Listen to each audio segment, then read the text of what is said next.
വീണതായ ദാവീദിൻ്റെ കൂടാരത്തെ പണിയും എന്ന് ഇസ്രായേലിൻ്റെ പ്രവാചകൻ ആമോസ് തൻ്റെ 30-ാം അധ്യായത്തിൻ്റെ 12-ാം വാക്യത്തിൽ നമ്മൾ കണ്ടു.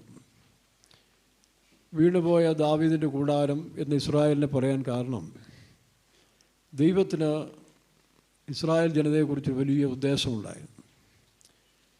അതിനുവേണ്ടിയാണ് അവർ ഭൂമിയുടെ മധ്യയെ ആക്കി വെച്ചത്. എന്നാൽ അവർ അതിൽ അവിശ്വസ്തരായപ്പോൾ, മറ്റൊരു ഭാഷയെ പറഞ്ഞ ദൈവം തൻ്റെ കോപത്തിലാണെങ്കിലും വേറൊരു ജനതയെ എഴുന്നേൽപ്പിച്ചായിട്ട് നമുക്ക് കാണാൻ കഴിയുന്നു. പലരും അതിനെ തെറ്റായി വ്യാഖ്യാനിക്കുമ്പോൾ തന്നെ അതിനകത്തൊരു സത്യം, ഇസ്ലാം എന്ന് പറയുന്ന ഒരു വിഭാഗം നമുക്കറിയാം, മടി കൂടാതെ ഒരു ദൈവമേ ഉള്ളെന്ന് മുഴു ലോകത്തോടൊരു വിളിച്ചു പറയാൻ അവർക്ക് ഒരു ലജ്ജയുമില്ല. അതിന് ഞാൻ അവരെ അപ്രീഷിയേറ്റ് ചെയ്യുകയാണ്. യഹൂദനെ ഏൽപ്പിച്ചൊരു കാര്യമാണ് ഏകസത്യ ദൈവത്തെ ലോകത്തിന് മുഴുവൻ വെളിപ്പെടുത്തുകയും ആ വചനത്തിൻ്റെ സത്യങ്ങളെ മറ്റുള്ളവരുടെ മുമ്പിൽ മാതൃകയായി കാണിച്ചു കൊടുക്കാൻ വിളിക്കപ്പെട്ട, തിരഞ്ഞെടുക്കപ്പെട്ട ഒരു ജനതയെ ഭൂമിയുടെ മധ്യയെ ആക്കി വെച്ചതിന് ശേഷം അവർ ദൈവത്തോട് മത്സരിച്ചു. അവർ നിഗളികളായി മറ്റു വിഗ്രഹങ്ങളിലേക്ക് തിരിഞ്ഞപ്പോൾ കോപത്തിൻ്റെ കോലായ അശൂർ എന്ന് പറയുന്നൊരു വാക്യമുണ്ട്. അപ്പോൾ ഒരർത്ഥത്തിൽ ഇന്ന് ഇസ്ലാം ലോകത്തിൻ്റെ മുഴു ലോകത്തിലും വ്യാപിച്ചുകൊണ്ടിരിക്കുന്ന ഒരു ശക്തിയാണല്ലോ. ഞാൻ പലപ്പോഴും പ്രാർത്ഥിച്ചപ്പോഴും അതിനകത്തൊരു വലിയ ഉദ്ദേശം, മനുഷ്യൻ വിഗ്രഹാരാധനയിൽ കൊടികുത്തി വാണ കാലത്തിൽ ഏകസത്യ ദൈവമേ ഉള്ളെന്ന് വിളിച്ചു പറയേണ്ട രണ്ട് ജനതകളാണ് യഹൂദനും ക്രിസ്ത്യാനിയും. പക്ഷേ മോവാബ് ദേശത്തിൽ വെച്ച് ഇസ്രായേലിന് സംഭവിച്ച പോലെ ക്രിസ്ത്യാനികളിൽ നല്ല ശതമാനം ഉപദ്രവകാലമെല്ലാം കഴിഞ്ഞപ്പോൾ, സ്വസ്ഥതയും സമാധാനവും പണവും ജീവിത സൗകര്യം വർദ്ധിച്ചപ്പോൾ യൂറോപ്യൻ രാജ്യങ്ങളിൽ അരാജകത്വവും മദ്യപാനവും പെറുക്കൂത്തും വ്യഭിചാരവും വർദ്ധിച്ചു വന്ന കാലത്തിൽ രണ്ട് ശക്തികളെ ദൈവം അനുവദിച്ചു കൊടുത്തതായിട്ട് നമുക്ക് കാണാൻ കഴിയുന്നുണ്ട്. ഒന്ന് കമ്മ്യൂണിസം. സാർ ചക്രവർത്തിമാരുടെ ദുർഭരണം ശക്തിപ്പെട്ട കാലത്തിൽ സാർ ചക്രവർത്തിയുടെ ഏകാധിപത്യവും സ്വേച്ഛാധിപത്യക്കെതിരായി കമ്മ്യൂണിസം നിലവിൽ വന്നു. ഏതൊരു പ്രസ്ഥാനം വരുമ്പോഴും ദൈവത്തിൻ്റെ ഒരു പദ്ധതിയുണ്ട്. അതാണ് ഞാൻ പറഞ്ഞത്, കോപത്തിൻ്റെ കോലായ അശൂർ. പക്ഷേ അതിന് കുറേ കാലങ്ങളതുണ്ട്. എന്നാൽ ആ കാലഘട്ടം കഴിഞ്ഞപ്പോൾ കമ്മ്യൂണിസവും നാമാവിശേഷമായിക്കൊണ്ടിരിക്കുന്നു. ഇപ്പോൾ പൂർണ്ണമായിട്ടും അതില്ലാതായി എന്ന് നമുക്ക് ചിന്തിക്കാം. ഇസ്ലാം ഒരു വലിയ ശക്തിയായി ലോകത്തിൽ വന്നുകൊണ്ടിരിക്കുകയാണ്. ഒരർത്ഥത്തിൽ അതിനെയും കുറേ കൂടെ ശക്തിപ്പെടും. അതിൽ പരമാർത്ഥികളുണ്ട്, തീവ്രവാദികളുണ്ട്, എല്ലാ ഗ്രൂപ്പുകളും ഉണ്ടല്ലോ. എന്നാലും അതിനകത്തൊരു വിശേഷ ഗുണം, ഈ ഏകസത്യ ദൈവത്തെ, നമ്മൾ ഈ അള്ളാഹ് എന്ന് പറയുന്നത് അതിൻ്റെ വ്യാഖ്യാനങ്ങളിലേക്ക് പോകണ്ട, അൽ ലാ എന്ന് പറഞ്ഞത് അറബി ഭാഷയിലെയാണ്. എബ്രായ ഭാഷയിൽ എൽ ഷദാവ്, എൽ എലോഹീം എന്ന് പറയുമ്പോൾ അറബി ഭാഷയിൽ ആൽ കൂട്ടിയാണ് അള്ളാഹ് അവർ പറയുന്നത്. അള്ളാഹ് എന്ന് പറയുന്ന ഒരു ഗോത്ര ദൈവമായിട്ട് പലരും പറയുന്നുണ്ട്. പക്ഷേ അന്ന് അവരുടെ ഭാഷയിൽ ഏറ്റവും വലിയ ദൈവം ഇത്രയേ ഉള്ളൂ. പക്ഷെ പിന്നീട് വരുന്ന ആയത്തുകളോ പുരോഹിതന്മാരോ അവരുടെ ആളുകൾ വ്യാഖ്യാനിക്കുന്നത് അല്ല ഞാനീ പറയുന്നത്. ഇസ്രായേൽ ജനം അങ്ങനെയല്ലായിരുന്നു. ദൈവത്തിൽ നിന്ന് നേരിട്ട് കിട്ടിയതായ ഇസ്രായേൽ ജനം അവരുടെ ശാസ്ത്രിമാരും പുരോഹിതന്മാരെ കുറിച്ച് പറയുമ്പോൾ യേശു അവരെ പരസ്യമായി ഖണ്ഡിച്ചു കളയുകയാണ്. ശാസ്ത്രിമാരും പരീശന്മാരുമായുള്ളവരെ നിങ്ങൾക്ക് അയ്യോ കഷ്ടം ഇല്ലേ? എവിടാ? മത്തായിയുടെ സുവിശേഷം 23-ാം അധ്യായത്തിൽ വാക്യങ്ങൾ നമ്മൾ വായിക്കുമ്പോൾ കാണുന്നുണ്ട്, നിങ്ങൾ ദൈവത്തിൻ്റെ പ്രസ്ഥാനത്തെ മറിച്ച് കളയുകയാണ്. പുതിയ ആയത്തുകൾ, ഇസ്രായേലിൽ പോലും പ്രവാചകന്മാർ പുതിയ പുതിയ ആയത്തുകൾ ഇറക്കി ദൈവത്തിൻ്റെ കൽപ്പനയെ അവർ നിരാകരിക്കുമ്പോൾ യേശു അതിന് ശക്തമായിട്ട് പ്രതികരിക്കുന്നതായിട്ട് കാണാൻ കഴിയുന്നു. ഉദാഹരണം, അപ്പനും അമ്മയും ബഹുമാനിക്കുക എന്ന് ദൈവത്തിൻ്റെ കൽപ്പന ഇരിക്കുമ്പോൾ അത് വേണ്ട, അവരുടെ ദേവാലയത്തിൽ കൊണ്ടുപോയി വലിയൊരു വഴിപാട് അർപ്പിച്ചു കഴിഞ്ഞാൽ ആ വഴിപാട് അർപ്പിക്കുന്നവന് ഇനി അപ്പനും അമ്മയും നോക്കേണ്ട ആവശ്യമില്ല എന്നുള്ളത് ആയത്ത് അവർ ഇറക്കി കഴിഞ്ഞു. അങ്ങനെ എന്തെല്ലാം ദൈവവിരുദ്ധമായ പ്രമാണങ്ങളാണ് ഇസ്രായേലും ആ കാര്യത്തിൽ ഇറക്കിക്കൊണ്ടിരുന്നത് നോക്കണം. ഇന്ന് പല മതങ്ങളും അതുതന്നെയാണ് ചെയ്തുകൊണ്ടിരിക്കുന്നത്. ക്രിസ്ത്യ മതത്തിലില്ലേ, ഒരു ദൈവത്തെ അല്ലെങ്കിൽ ഏകസത്യ ദൈവത്തെ ആരാധിക്കാവെന്ന് പറയുമ്പോൾ തന്നെ വിഗ്രഹം ഉണ്ടാക്കരുതെന്ന് 10 കൽപ്പനകൾ എഴുതി കൊടുത്തതിന് ശേഷം ക്രിസ്തീയ മതത്തിൽ പേഗൻ സംസ്കാരങ്ങൾ കോൺസ്റ്റന്റൈൻ ചക്രവർത്തി മാനസാന്തരപ്പെടാതെ വന്ന കാലത്തിൽ പിന്നീട് നോക്കുമ്പോൾ അനേക വിഗ്രഹങ്ങൾ ക്രിസ്തീയ മതത്തിൽ വന്നില്ലേ? അത് ദൈവേഷ്ടമാണോ? അതിന് എത്ര ന്യായം പറഞ്ഞാലും അത് കൽപ്പന വിരുദ്ധമാണ്. അങ്ങനെ ഏത് മതത്തിൻ്റെയും പ്രസ്ഥാനത്തിൻ്റെയും മേളിൽ വരുന്ന നേതാക്കന്മാർ ഓരോ കാലഘട്ടങ്ങളിലും തങ്ങളുടെ അഭിരുചിക്കൊത്തവണ്ണം ദൈവത്തിൻ്റെ പ്രമാണങ്ങളെ മാറ്റിക്കൊണ്ടേയിരിക്കും. ഇംഗ്ലണ്ടിൽ ഹെൻറി 8 രാജാവ് ഒരു സഭയോടുകൂടി ഇരിക്കുമ്പോൾ ഒരു ഭാര്യ ഒരു സ്ത്രീയെ മാത്രം വിവാഹം കഴിക്കാമെന്നുള്ള ക്രിസ്തീയ നിയമം ഇരിക്കുമ്പോൾ താൻ എന്ത് ചെയ്തു? തനിക്ക് പിന്നെ പലരെയും സ്വീകരിക്കണം. അതിനുവേണ്ടി അന്നത്തെ സഭയുടെ പ്രമാണങ്ങളെ തള്ളിക്കളഞ്ഞുകൊണ്ട് താൻ തന്നെ ഇവിടെ ഒരു സഭയുണ്ടാക്കി. അവിടെ ഒരു ബിഷപ്പിനെ വാഴിച്ചു. അതിൻ്റെ പിൻഗാമികളല്ലേ ക്രിസ്തീയ മതത്തിൽ പിന്നെയും കുറേ പേര്. അപ്പോൾ ക്രിസ്തീയ മാർഗം വേറെ, ക്രിസ്തീയ മതം വേറെ. ഇപ്പം നാം പിൻപറ്റുന്നത് ക്രിസ്തു മാർഗത്തെയാണ്, അത് ഓർത്തിരിക്കണം. നമ്മൾ ക്രിസ്തു മാർഗത്തെയാണ് പിൻപറ്റുന്നത്. അങ്ങനെ പിൻപറ്റി വരുന്ന നമ്മുടെ ജീവിതത്തിൽ നമുക്കറിയാം, ഈ കല്ലുകൊണ്ടോ മരം കൊണ്ടോ ഉണ്ടാക്കുന്ന കെട്ടിടങ്ങളല്ല ആലയം, നാം ആണ് ദൈവത്തിൻ്റെ ആലയം. 1 കൊരിന്ത്യർ 3-ാം വാക്യം വായിക്കുമ്പോൾ വായിച്ചേ, നിങ്ങൾ ദൈവത്തിൻ്റെ മന്ദിരമെന്നും ദൈവത്തിൻ്റെ ആത്മാവ് നിങ്ങളിൽ വസിക്കുന്നുവെന്ന് നിങ്ങൾ അറിയുന്നില്ലയോ? വായിച്ചേ.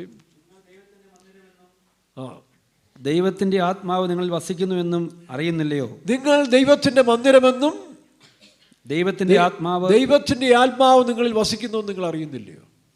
അപ്പം നാമാണ് ദൈവത്തിൻ്റെ മന്ദിരമെന്നൊരു ബോധ്യം അറ്റ്ലീസ്റ്റ് പെന്തിക്കോസുകാർക്ക് എങ്ങനെ ഉണ്ടാകേണ്ട കാലമാണ്.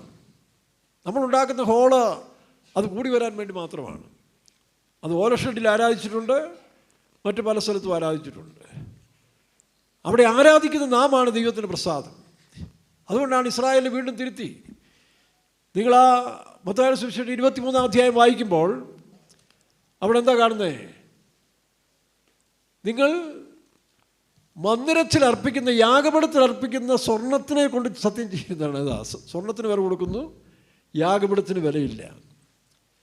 അപ്പോൾ സ്വർണത്തെ വിശദീകരിക്കുന്ന യാഗപീഠമാണോ എന്ന് കർത്താവിനെ തിരുത്തിയുണ്ടായി. അപ്പോൾ ദൈവത്തിന് വിലയേറിയ നമ്മളാണ്. നമ്മുടെ സ്ഥാപനങ്ങളോ സംഘടനകളോ അല്ലെങ്കിൽ നമുക്കുള്ളതല്ല, നമ്മളാണ് ദൈവത്തിൻ്റെ മന്ദിരം. അപ്പോൾ ഈ മന്ദിരത്തെ ദൈവം വസിക്കത്തക്കവണ്ണം വിശുദ്ധമായി കാണപ്പെടണം. ദൈവിക പ്രമാണങ്ങൾക്കൊത്തോളം ഇതിനെ കൊണ്ടുപോകുന്നില്ല എങ്കിൽ നമ്മൾ ദൈവത്തിൻ്റെ ശത്രുക്കളായിട്ട് മാറുകയാണ്. അപ്പോൾ പെന്തിക്കോസുകാരായ നമ്മൾ തന്നെ നോക്കുക, ദൈവ പ്രമാണങ്ങൾ അനുസരിച്ച് ദൈവേഷ്ടപ്രകാരം ജീവിച്ചു മുമ്പോട്ടുമ്പോൾ നമുക്ക് എന്തോ ഒരു സന്തോഷമാണ്. നമുക്ക് ഈ മാർഗത്തോട് എന്തോ ഒരു സ്നേഹമാണ്, ഈ മാർഗത്തിലുള്ളവരോട് എന്തോ ഒരു സ്നേഹമാണ്. എന്നാൽ പെട്ടെന്ന് പാപം പ്രവേശിക്കട്ടെ, പാപത്തിൽ വീണ് കഴിഞ്ഞാൽ നമ്മൾ അറിയാതെ നമ്മൾ ശത്രുക്കളാണ്.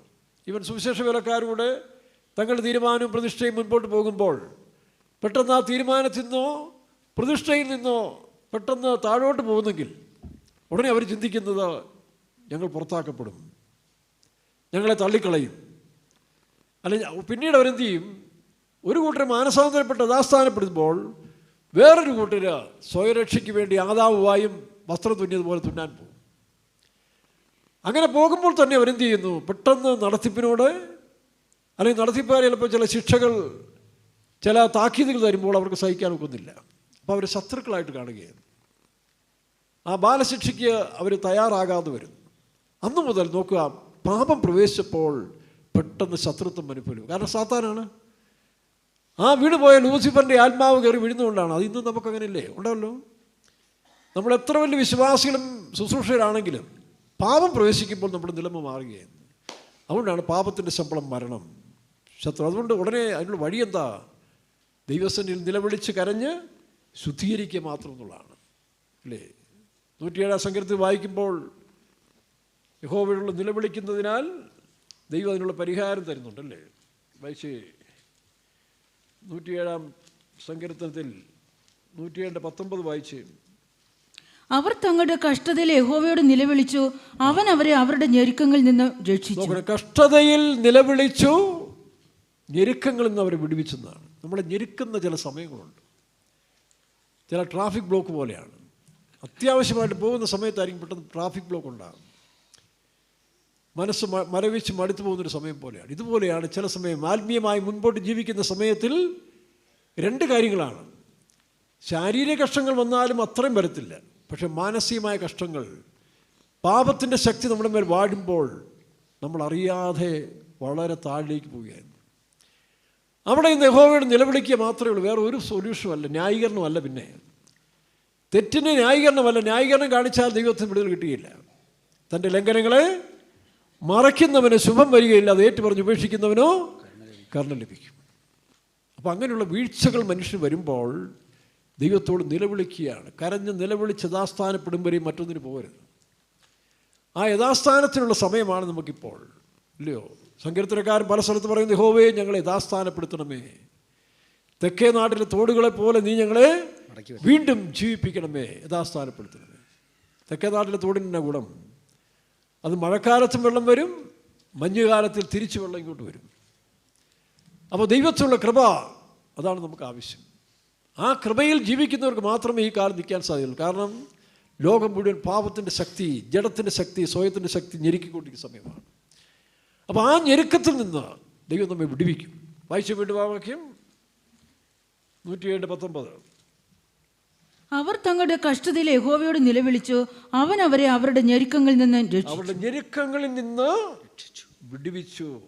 നോക്കണം, വിടുവിക്കുക മാത്രമല്ല, ദൈവത്തിന് നമ്മെ യഥാസ്ഥാനപ്പെടുത്താൻ കഴിയും. അതുകൊണ്ടാണ് ആമോസിൻ്റെ പുസ്തകം 9:12 വായിച്ച്, വീണുപോയ ദാവീദിൻ്റെ കൂടാരം, വീണുപോയ ദാവീദിൻ കൂടാരത്തെ ഞാൻ അന്നാളിൽ നിവർത്തുകയും അതിൻ്റെ പിളർപ്പുകളെ അടയ്ക്കുകയും അവൻ്റെ ഇടിവുകളെ തീർക്കുകയും അതിനെ പുരാതന കാലത്തിൽ എന്ന പോലെ പണിയുകയും ചെയ്യും എന്നാകുന്നു. ഇവിടെ ഇസ്രായേൽ ജനങ്ങളുടെ വീഴ്ചയുടെ കാര്യം നമുക്കറിയാം. അവർ യെരമ്യാ പ്രവചനത്തിലും 2 ദിനവൃത്താന്തം 36 അധ്യായത്തിലും 2 ദിനവൃത്താന്തം 36 രാജാക്കന്മാർ പുസ്തകം വായിക്കുമ്പോൾ അവരുടെ വീഴ്ചയുടെ കാര്യങ്ങളെക്കുറിച്ച് പറയുന്നുണ്ട്. അങ്ങനെ അവർ പ്രവാസത്തിലേക്ക് പോയി. ബാബേൽ പ്രവാസം BC 600 കാലയളവിൽ ഇറാഖിലെ സാമ്രാട്ടായ നെബൂഖദ്നേസർ രാജ അവരെ ക്യാപ്റ്റിവിറ്റിയിലേക്ക് കൊണ്ടുപോയി. അവരുടെ ആലയം പൊളിച്ചു കളഞ്ഞു. മനോഹരമായ സൊലൊമോൻ പണിയിച്ച ആലയം തീക്കിരയാക്കി കളഞ്ഞു. നോക്കണം. എന്നാൽ വീണ്ടും ദൈവത്തിൻ്റെ വാക്യമുണ്ട്, അവരെ വീണ്ടും വിടുവിക്കും. യിരെമ്യാ 25 29 തോന്നുന്നില്ലേ? അവിടെ വായിക്കുമ്പോൾ, വീണുപോയ ദാവീദിന്റെ കൂടാരം 70 വർഷത്തിന് ശേഷം ഞാൻ വീണ്ടും അവരെ യഥാസ്ഥാനപ്പെടുത്തും. അപ്പോൾ ആ 70 വർഷത്തിൽ മാനസാന്തരപ്പെടാൻ സമയം കൊടുത്ത് ചിലർ മാനസാന്തരപ്പെട്ട്, ചിലർ തന്നിഷ്ടം കാണിച്ച് മരുഭൂമിയിൽ പെട്ടുപോയി. അങ്ങനെയാണ് വീണ്ടും എസ്രാ, നെഹമ്യ, ഹഗായി, സക്കറിയ, ഈ പുസ്തകം വായിച്ചാലറിയാം, അവരുടെ മേൽനോട്ടത്തിൽ വീണ്ടും വന്ന സൈന്യത്താലുമല്ല ശക്തിയാലുമല്ല ദൈവത്തിൻ്റെ ആലയം, സെരുബാബേലിൻ്റെ ആലയം പണിയപ്പെട്ടു. ഈ ആലയങ്ങൾ നമുക്ക് നിഴലും ദൃഷ്ടാന്തമാണ്. അപ്പോൾ അതുകൊണ്ട് പ്രിയ വിശ്വാസികളെ, ശുശ്രൂഷകരെ, ജീവിതത്തിൽ വീഴ്ചകൾ സംഭവിച്ചെങ്കിൽ പിന്മാറിപ്പോകുന്നതല്ല, നാമോ നാശത്തിലേക്ക് പോകുന്ന ഒരു കൂട്ടത്തിലേക്കല്ല, വിശ്വസിച്ച് ജീവരക്ഷ പ്രാപിക്കുന്ന ഒരു കൂട്ടത്തിലാണ്. അതുകൊണ്ട് പിന്മാറ്റത്തിലേക്ക് പോയാൽ അവിടെ ആരാ? ശത്രു കാത്തിരിക്കുകയാണ്. യേശു തന്നെ ഒരു ഉദാഹരണം പറഞ്ഞല്ലോ. ഒരു മനുഷ്യൻ, യെരുശലേമിൽ വസിച്ച മനുഷ്യൻ യെരിഹോയിലേക്ക് പോവുകയാണ്. യെരിഹോ എന്ന് പറയുന്നത് ഏതാ? വരൾച്ചയുടെ സ്ഥലമാണ്. വരൾച്ചയുള്ള യാതൊരുവിധമായ നന്മയുമില്ലാത്ത ഒരു സ്ഥലമാണ് യെരിഹോ എന്ന് പറയുന്നത്. ആ വഴിയെ പോകുമ്പോഴുള്ള കള്ളന്മാരും കൊള്ളക്കാരും സത്യമില്ലാത്തവരും നീതിയില്ലാത്തവരും ഒക്കെ വസിച്ചു പോകുന്നൊരു സ്ഥലമായി മാറി. യെബൂസ്യരുടെ താവളമാണ് യെരിഹോ എന്ന് പറയുന്നത്. യെരിഹോ കോട്ട പിടിച്ചെങ്കിലും ആ യെബൂസ്യരുടെ ശക്തി, അവരെന്താ പ്രശ്നം? കുറ്റം കണ്ടുപിടിക്കുക, മറ്റുള്ളവരെ ആക്ഷേപിക്കുക, പരിഹസിക്കുക, ഇതൊക്കെയാണ് യെബൂസ്യ ശക്തി എന്ന് പറയുന്നത്. അതാണ് യെരിഹോവിലെ നിവാസികൾ. എന്നാൽ ഇവിടെ യെരുശലേമിൽ വസിച്ചിരുന്നൊരു മനുഷ്യൻ എന്ത് ചെയ്തു? യെരിഹോവിലേക്ക് പോയി. വഴിമധ്യേ കള്ളന്മാരുടെ കയ്യിലകപ്പെട്ടു. ഒരു കാര്യം ഓർത്തോളം, നമുക്ക് നിലനിൽക്കുന്നത്, നമ്മുടെ നിലനിൽപ്പിന് ഈ കൂട്ടായ്മ, ഈ ബന്ധം വളരെ അനിവാര്യമാണ്. ഈ ബന്ധം എന്ന് പറഞ്ഞാൽ ആരോടാ? യോഹന്നാന്റെ ലേഖനത്തിൽ നമ്മൾ വായിക്കുമ്പോൾ, ഞങ്ങളുടെ കൂട്ടായ്മയോ, വായിച്ച 1:1 വാക്യം, ഞങ്ങൾ കണ്ടതും കേട്ടതും അറിഞ്ഞതുമായ ആദ്യം മുതലുള്ളതും ഞങ്ങൾ കേട്ടതും സ്വന്തം കണ്ണുകൊണ്ട് കണ്ടതും ഞങ്ങൾ നോക്കിയതും ഞങ്ങളുടെ കൈ തൊട്ടതുമായ ജീവന്റെ വചനം ജീവന്റെ വചനം. ഒന്നാമത് നമ്മുടെ കൂട്ടായ്മ എന്ന് പറയുന്നത് ദൈവത്തിൻ്റെ വചനത്തോടാണ്. ഈ വചനം നിങ്ങൾ ഉപേക്ഷിച്ചാൽ നിങ്ങൾ എരിഹോവിലേക്ക് പോവുകയാണ്, സാത്താൻ്റെ കയ്യിലകപ്പെട്ടു പോകും. അപ്പം ജീവൻ്റെ വചനം, ഈ വചനത്തിൽ നിന്ന് നിങ്ങൾ പിന്മാറരുത്. ദൈവത്തിൻ്റെ വചനം ജീവനും ചൈതന്യമുള്ളതാണ്. 119 105 സംഖ്യത്തിൽ വായിക്കുമ്പോൾ അതിൻ്റെ കാലിന് ദീപവും പാതയ്ക്ക് പ്രകാശവുമാണ്. 119 സങ്കീർത്തനത്തിൻ്റെ പല സ്ഥലങ്ങളിൽ ഈ വചനത്തിൻ്റെ വ്യാഖ്യാനം കൊടുക്കുന്നുണ്ട്. 130 വാക്യത്തിൽ വായിക്കുമ്പോൾ നിൻ്റെ വചനത്തിൻ്റെ വികാസനം എന്നെ പ്രകാശപൂർണ്ണമായി തീർന്നു. വായിക്ക് 119 130. നിന്റെ വചനങ്ങളുടെ വായിച്ചോ. നിന്റെ വചനങ്ങളുടെ അനാവരണം പ്രകാശപ്രദമാകുന്നു. നിന്റെ വചനങ്ങളുടെ വായിച്ചു, അതിനകത്ത് വായിച്ചു. നിന്റെ വചനങ്ങളുടെ വികാസനം നിന്റെ വചനങ്ങളുടെ വികാസനം പ്രകാശപ്രദമാകുന്നു. പ്രകാശപ്രദം, അനാവരണം, നമ്മെ നിറയ്ക്കുന്ന, നമ്മളെ പ്രകാശപ്രദമാക്കി മാറ്റും. അത് നട്ടുച്ചവരെയും അധികം അധികം പ്രകാശിപ്പിച്ചുകൊണ്ടേയിരിക്കും. അതുകൊണ്ട് ഈ വചനത്തിൻ്റെ ബന്ധം നഷ്ടപ്പെടുത്തരുത്. അതിനെക്കുറിച്ച് ഒരുപാട് നമുക്ക് പറയാനുണ്ട്. രണ്ടാമത് നോക്കണം, ഞങ്ങൾ കണ്ടതും കേട്ടതും വായിച്ചേ. ഞങ്ങളുടെ കൂട്ടായ്മ, ഞങ്ങൾ കേട്ടതും സ്വന്തം കണ്ടുകൊണ്ട് കണ്ടതും ഞങ്ങൾ നോക്കിയതും ഞങ്ങളുടെ കൈ തൊട്ടതുമായ ജീവന്റെ വചനം സംബന്ധിച്ച് ജീവൻ പ്രത്യക്ഷമായി ഞങ്ങൾ കണ്ടു. ഈ വചനത്തിൽ എന്തുണ്ട്? ജീവനുണ്ട്.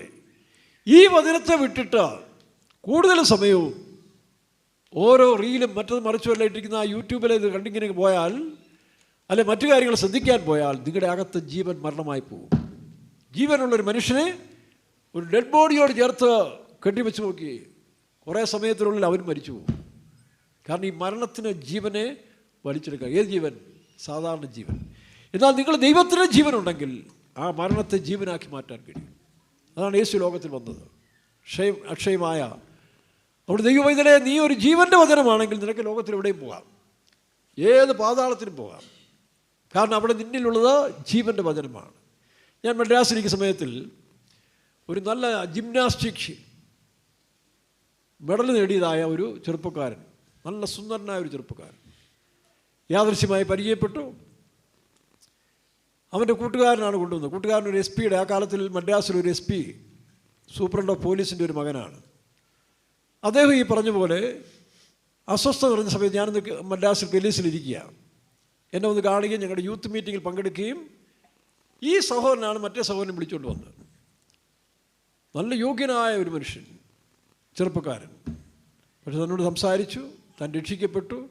ഞങ്ങളിങ്ങനെ സുവിശേഷം അറിയിക്കാൻ പോയപ്പോൾ എന്നോട് പറഞ്ഞു, പാസ്റ്ററെ, അല്ല ബ്രദറെ, എൻ്റെ കൂടെ ഒരു സ്ഥലം വരെ വരണം, എനിക്ക് വളരെ മനസ്സിൽ വളരെ ഭാരമുള്ളൊരു വിഷയമാണ്. ഞാൻ ചോദിച്ചു, എവിടാ? അപ്പോൾ ഇവനെ മാനസാന്തരപ്പെടാനുള്ള കാരണം, ഇവനൊരു സുന്ദരിയായ, നല്ല അല്പം വിദ്യാഭ്യാസം സുന്ദരിയായ ഒരു പെണ്ണിനെ പരിചയപ്പെട്ടു. ഇവർ തമ്മിൽ സ്നേഹമായി. പക്ഷേ ആ പെണ്ണ് ഇവനെ ചതിക്കുകയാണ് ചെയ്തത്. പക്ഷേ ഇവനെ സ്നേഹിക്കാൻ തുടങ്ങിയതിന് ശേഷം അവൾ വാസ്തവമായിട്ട് അവനോട് സ്നേഹിക്കാതെ, പക്ഷേ ഇവളൊരു പ്രോസ്റ്റിറ്റ്യൂട്ടിൽ വർക്ക് ചെയ്തൊരു സ്ത്രീയാണ്. അപ്പോൾ അത് പിന്നീടാണ് താൻ അറിഞ്ഞത്. ഇവളൊരു പ്രോസ്റ്റിറ്റ്യൂട്ട് ആയിരുന്നു എന്നും അറിഞ്ഞ സമയത്ത് ഇവൻ തകർന്നു പോയി. അങ്ങനെ ഇവൻ രക്ഷിക്കപ്പെട്ടു. അപ്പോൾ ഇവനോട് ഈ പെൺകുട്ടിയുടെ കഥ അവൾ പറഞ്ഞിരുന്നു. വളരെ ദയനീയമായ കഥയാണ്. പക്ഷേ ഇങ്ങനെ ഈ കാര്യം മാത്രം മറച്ചു വെച്ചിരുന്നു, വീട്ടിൽ നിന്ന് ഇറങ്ങിപ്പോകേണ്ട സാഹചര്യങ്ങൾ. അപ്പോൾ ഇവനെ പരിശുദ്ധാത്മാവിഷം പ്രാപിച്ചതിന് ശേഷം ഇവന് വളരെ നിർബന്ധം. അവിടെ വലിയൊരു പ്രോസ്റ്റിറ്റ്യൂട്ട് സെൻ്ററാണ് മദ്രാസ് സിറ്റിയിലെ. ഒരു ഇസ്ലാം സ്ത്രീയാണത് മാനേജ് ചെയ്യുന്നത്. അവർക്കിപ്പുറത്ത് ബംഗ്ലാവൊക്കെ ഉണ്ട്, അതിൻ്റെ അപ്പുറത്ത് വലിയൊരു കെട്ടിടത്തിലാണ് ഇത് നടക്കുന്നത്. എന്നോട് പറഞ്ഞ്, ബ്രദർ വന്ന് ഇവർക്കൊരു സുവിശേഷം പറയണം, ഇവർ മാനസാന്തരപ്പെടണം. പലരും അറിയാതെ വന്ന് പെട്ടുപോയ സ്ത്രീകളാണ്, പെൺകുട്ടികളാണ്, പഠിച്ചവരുണ്ട്, പഠിക്കാത്തതുണ്ട്. ഞാൻ പറഞ്ഞു, ആ വേശ്യാലയത്തിലേക്ക് ഞാൻ വരത്തില്ല, ഈ അമ്മയുടെ, ഈ സ്ത്രീയുടെ ഇത് നടത്തുന്നവരുടെ വീട്ടിലേക്ക് വരാം, അവരെല്ലാം ഇങ്ങോട്ട് വിളിക്കാൻ പറഞ്ഞു. അങ്ങനെ ഞാൻ അവിടെ ചെന്നു. കുറച്ച് പേര് വന്നു. ഞാനിവിടെ സുവിശേഷം പറയാൻ എല്ലാം കരയുകയായിരുന്നു. എല്ലാവരും കരയുകയാണ്. കാരണം നോക്കണം, അപ്പോൾ അതിനാൽ നമുക്ക് കുഴപ്പമില്ല. പക്ഷെ നമ്മളിൽ ജീവൻ്റെ വചനം ഇല്ലാതാണ് നമ്മൾ പോകുന്നെങ്കിൽ, ഇപ്പോൾ പൗലോസും ശീലാസും കള്ളന്മാർ കൂടെയാണ് കിടക്കുന്നത്. ആ കള്ളന്മാർ കൂടെ കിടക്കുന്ന സമയത്തിൽ അവർ പാടി സ്തുതിച്ചാരാധിച്ചപ്പോൾ കാരാഗരത്തിൻ്റെ അടിസ്ഥാനം ഇളകി. ഇത് നമ്മൾ സൂക്ഷിച്ചോളാം. നമ്മളിൽ ദൈവസാന്നിധ്യം കുറഞ്ഞിരിക്കുമ്പോൾ സാത്താന് പെട്ടെന്ന് നമ്മളിൽ പ്രവർത്തിക്കാം. അത് ഏത് ഭാഷമാരിലായിരുന്നാലും ശരി. ആ സമയത്ത് നീ വളരെ ജാഗ്രതയായിരിക്കണം. ഞങ്ങളുടെ കൂട്ടായ്മയോ വായിച്ചേ പിതാവിനോടും, ഞങ്ങളുടെ കൂട്ടായ്മയോ പിതാവിനോടും അവൻ്റെ പുത്രനായ യേശു ക്രിസ്തുവിനോടും ആകുന്നു. അവൻ്റെ പുത്രനായ യേശു ക്രിസ്തുവിനോട് കൂടി ആകുന്നു. അവിടെ നമുക്ക് ദോഷം വരത്തില്ല. കാരണം ലോകത്തെ ജയിച്ചവനാണ്, പിശാചിനെ ജയിച്ചവനാണ്, മരണത്തെ ജയിച്ചവനാണ്. ഇതേ സമയം നമ്മൾ സാധാരണ മനുഷ്യരോട് കൂടിയാണ് കൂട്ടുകൂടുന്നെങ്കിൽ ആ സ്പിരിറ്റ് നമുക്ക് കയറും. നിങ്ങളൊരു വീട്ടിൽ ചെന്ന് ചുമ്മാ വർത്താനം പറഞ്ഞുകൊണ്ടിരുന്നത്, ലോഹ്യം പറഞ്ഞുകൊണ്ടിരുന്നത് ഏറ്റവും പ്രിയപ്പെട്ടവരായിരിക്കും. പക്ഷെ നിങ്ങളിലുള്ള അത് ചോർന്നുകൊണ്ടേയിരിക്കും. അതേസമയം നിങ്ങൾ ചെന്ന് ദൈവത്തിൻ്റെ വചനം പറഞ്ഞ് പ്രാർത്ഥിച്ച് പോരാങ്കിൽ ഒരു കുഴപ്പമില്ല. അതുകൊണ്ട് കൂട്ടുകെട്ട്, വീടുകൾ വിസിറ്റിങ്, സൽക്കാരങ്ങൾ ഇതെല്ലാം സൂക്ഷിക്കണം ഈ കാലത്തിൽ ശരിയായി മുമ്പോട്ട് പോകുന്നവർ. അപ്പം ഞങ്ങളുടെ കൂട്ടായ്മയോ നോക്കണം, കർത്താവിനോടും പിതാവിനോടും ആയിരിക്കുന്നത് പോലെ വായിച്ചേ. ഞങ്ങളുടെ കൂട്ടായ്മയോ പിതാവിനോടും അവൻ്റെ പുത്രനായ യേശു ക്രിസ്തുവിനോടും ആകുന്നു. നമ്മുടെ സന്തോഷം പൂർണ്ണമാകുവാൻ ഞങ്ങളിത് നിങ്ങൾക്ക് എഴുതുന്നു. നോക്കണം, യഥാർത്ഥമായ ദൈവരാജ്യത്തിൻ്റെ സന്തോഷം പൂർണ്ണമാകണമെങ്കിൽ അവിടെ അപ്പോസ്തലൻ പറയുന്നു, നിങ്ങൾക്ക് ഞങ്ങൾ അങ്ങനെയുള്ളവരാണെങ്കിൽ ഞങ്ങളോട് കൂട്ടായ്മ എടുക്കുക. അല്ല ജുബായിട്ടവരായതുകൊണ്ട് കാര്യമൊന്നുമില്ല. ജുബായിട്ടവരോട് എത്രയോ ചിലരോടൊക്കെ കൂട്ടായ്മ കൂടിയിട്ട് എന്തെല്ലാം ദോഷം ഉണ്ടാകുന്നുണ്ട്. അതുകൊണ്ട് കൂട്ടായ്മ എടുക്കുമ്പോൾ ഇവരിൽ ജീവനുണ്ടോ, ശക്തിയുള്ളവരാണോ, അങ്ങനെയാണെങ്കിൽ കുഴപ്പമില്ല. ഒരിക്കൽ എൻ്റെ ചെറുപ്പത്തിൽ എൻ്റെ അപ്പനോട് പറയാം, നീ കൂട്ടുകൂടും നിന്നേക്കാൾ അല്പമെങ്കിലും സ്റ്റാൻഡേർഡ് ഉള്ളവരോടായിരിക്കണം. കാരണം എന്തെങ്കിലും നന്മ അവരിൽ നിന്ന് കിട്ടും. അപ്പോൾ ഞാൻ ചോദിച്ചു, അപ്പോൾ എന്നോട് കൂട്ടുകൂടാനും പലരും വരത്തില്ലേ സ്റ്റാൻഡേർഡ്? അത് പറഞ്ഞോട്ടെ. അപ്പോൾ നിനക്ക് ഇവിടുന്ന് കിട്ടിക്കൊണ്ടേയിരിക്കും. കൊള്ളാവുന്ന കൂട്ടുകാരോട് വരുമ്പോൾ നിനക്കൊരു അനർത്ഥം വന്നാലും അവർ നിന്നെ സഹായിക്കാൻ കാണും. അപ്പോൾ നിനക്ക് മറ്റുള്ളവരെ സഹായിക്കും. അതാണ് ആ യൂട്ടിലിറ്റി, അല്ലെങ്കിൽ ഇത് പറയും ബഹുസ്വരം എന്നൊക്കെ പറയുന്നതിൻ്റെ മറ്റൊരു ഭാഗ്യമാണ്. അതിനകത്തൊരു കോമ്പിനേഷൻ ഉണ്ട്. അപ്പോൾ അതുകൊണ്ടാണ് നമ്മുടെ കൂട്ടായ്മ ഒന്നാമത് നമ്മൾ ദൈവത്തോട് വയ്ക്കുകയാണ്. അത് കളയരുത് കേട്ടോ. വേണ്ടാത്ത കൂട്ടുകെട്ടുകൾ കൂടി വീടുകൾ വിളിച്ചു കയറ്റി മോവാബിയരെ പോലെ അങ്ങോട്ടും ഇങ്ങോട്ടും സംസാരിച്ച് കഴിയുമ്പോൾ അവസാനം വലിയ അപകടങ്ങളുണ്ടാകും. അങ്ങനെയുള്ള എത്രയോ പ്രശ്നങ്ങളുണ്ടാകുന്നു. അതുകൊണ്ടാണ് അവിശ്വാസികളോട് എന്ത് ചെയ്യരുത്, സഹകരിക്കരുതെന്നല്ല, ആ സഹകരിക്കണമെങ്കിൽ നമുക്കുള്ള കപ്പാസിറ്റി ഉണ്ടാകണം. നമുക്ക് കപ്പാസിറ്റി ഇല്ലെങ്കിൽ ആ ശക്തി നമ്മളിലേക്ക് കയറും. കാരണം ഇസ്രായേൽ ജനം മോവാബിയിലൂടെയായിട്ട് ഇടപെടുമ്പോൾ മോവാബി ശക്തികളെല്ലാം അവരിലേക്ക് കയറി. അതാണ് വേർപാടെന്ന് പറയുന്നത്. അപ്പോൾ അങ്ങനെയാണ് ഇസ്രായേൽ വീഴ്ചയ്ക്ക് സംഭവിച്ചത്. എങ്കിലും വീണുപോയ ദാവീദിൻ്റെ കൂടാരത്തെ അവർ പാടി. ഈ കൂട്ടായ്മ എന്ന് പറഞ്ഞ വലിയൊരു ബന്ധമാണ്.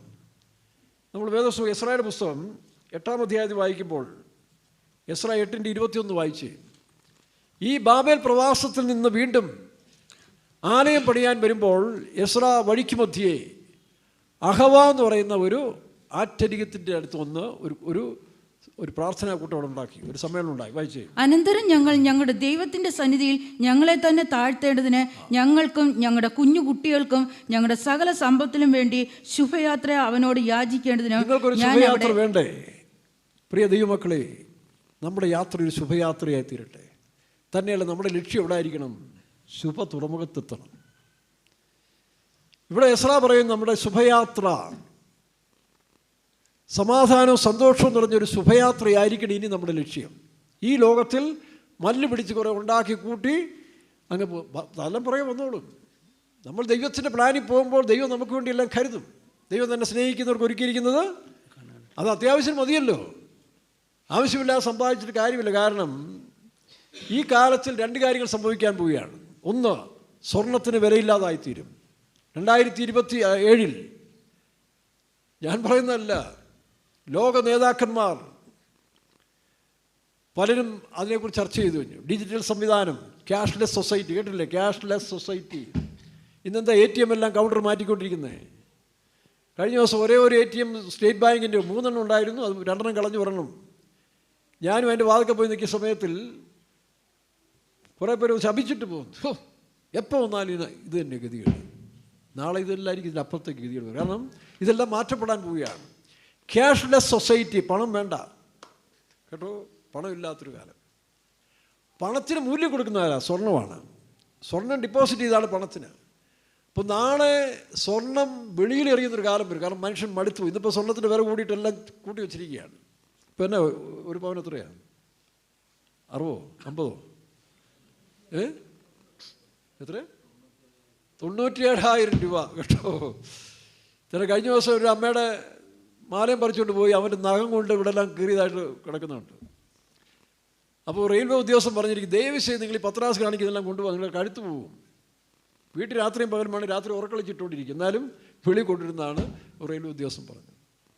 ഏതായാലും ശരിയായ ബന്ധുക്കോസുകാർക്ക് വെളിയിൽ കാണിക്കത്തില്ല. പിന്നെ ചിലരിങ്ങനെ അത്യാവശ്യം വീട്ടിലവിടെ കണ്ടൊക്കെ പെട്ടിയുടെ അടിയിലൊക്കെ ഇങ്ങനെ പൂത്തി വെച്ചിട്ടുണ്ട്, അത്യാവശ്യത്തിന് എമർജൻസി കേസിന്. ഇവിടെയുണ്ട്, ചിലരുടെ വീട്ടിൽ ഇരിപ്പുണ്ട്, എൻ്റെ ആത്മാവിൽ കാണുന്നുണ്ട് അങ്ങോട്ട്.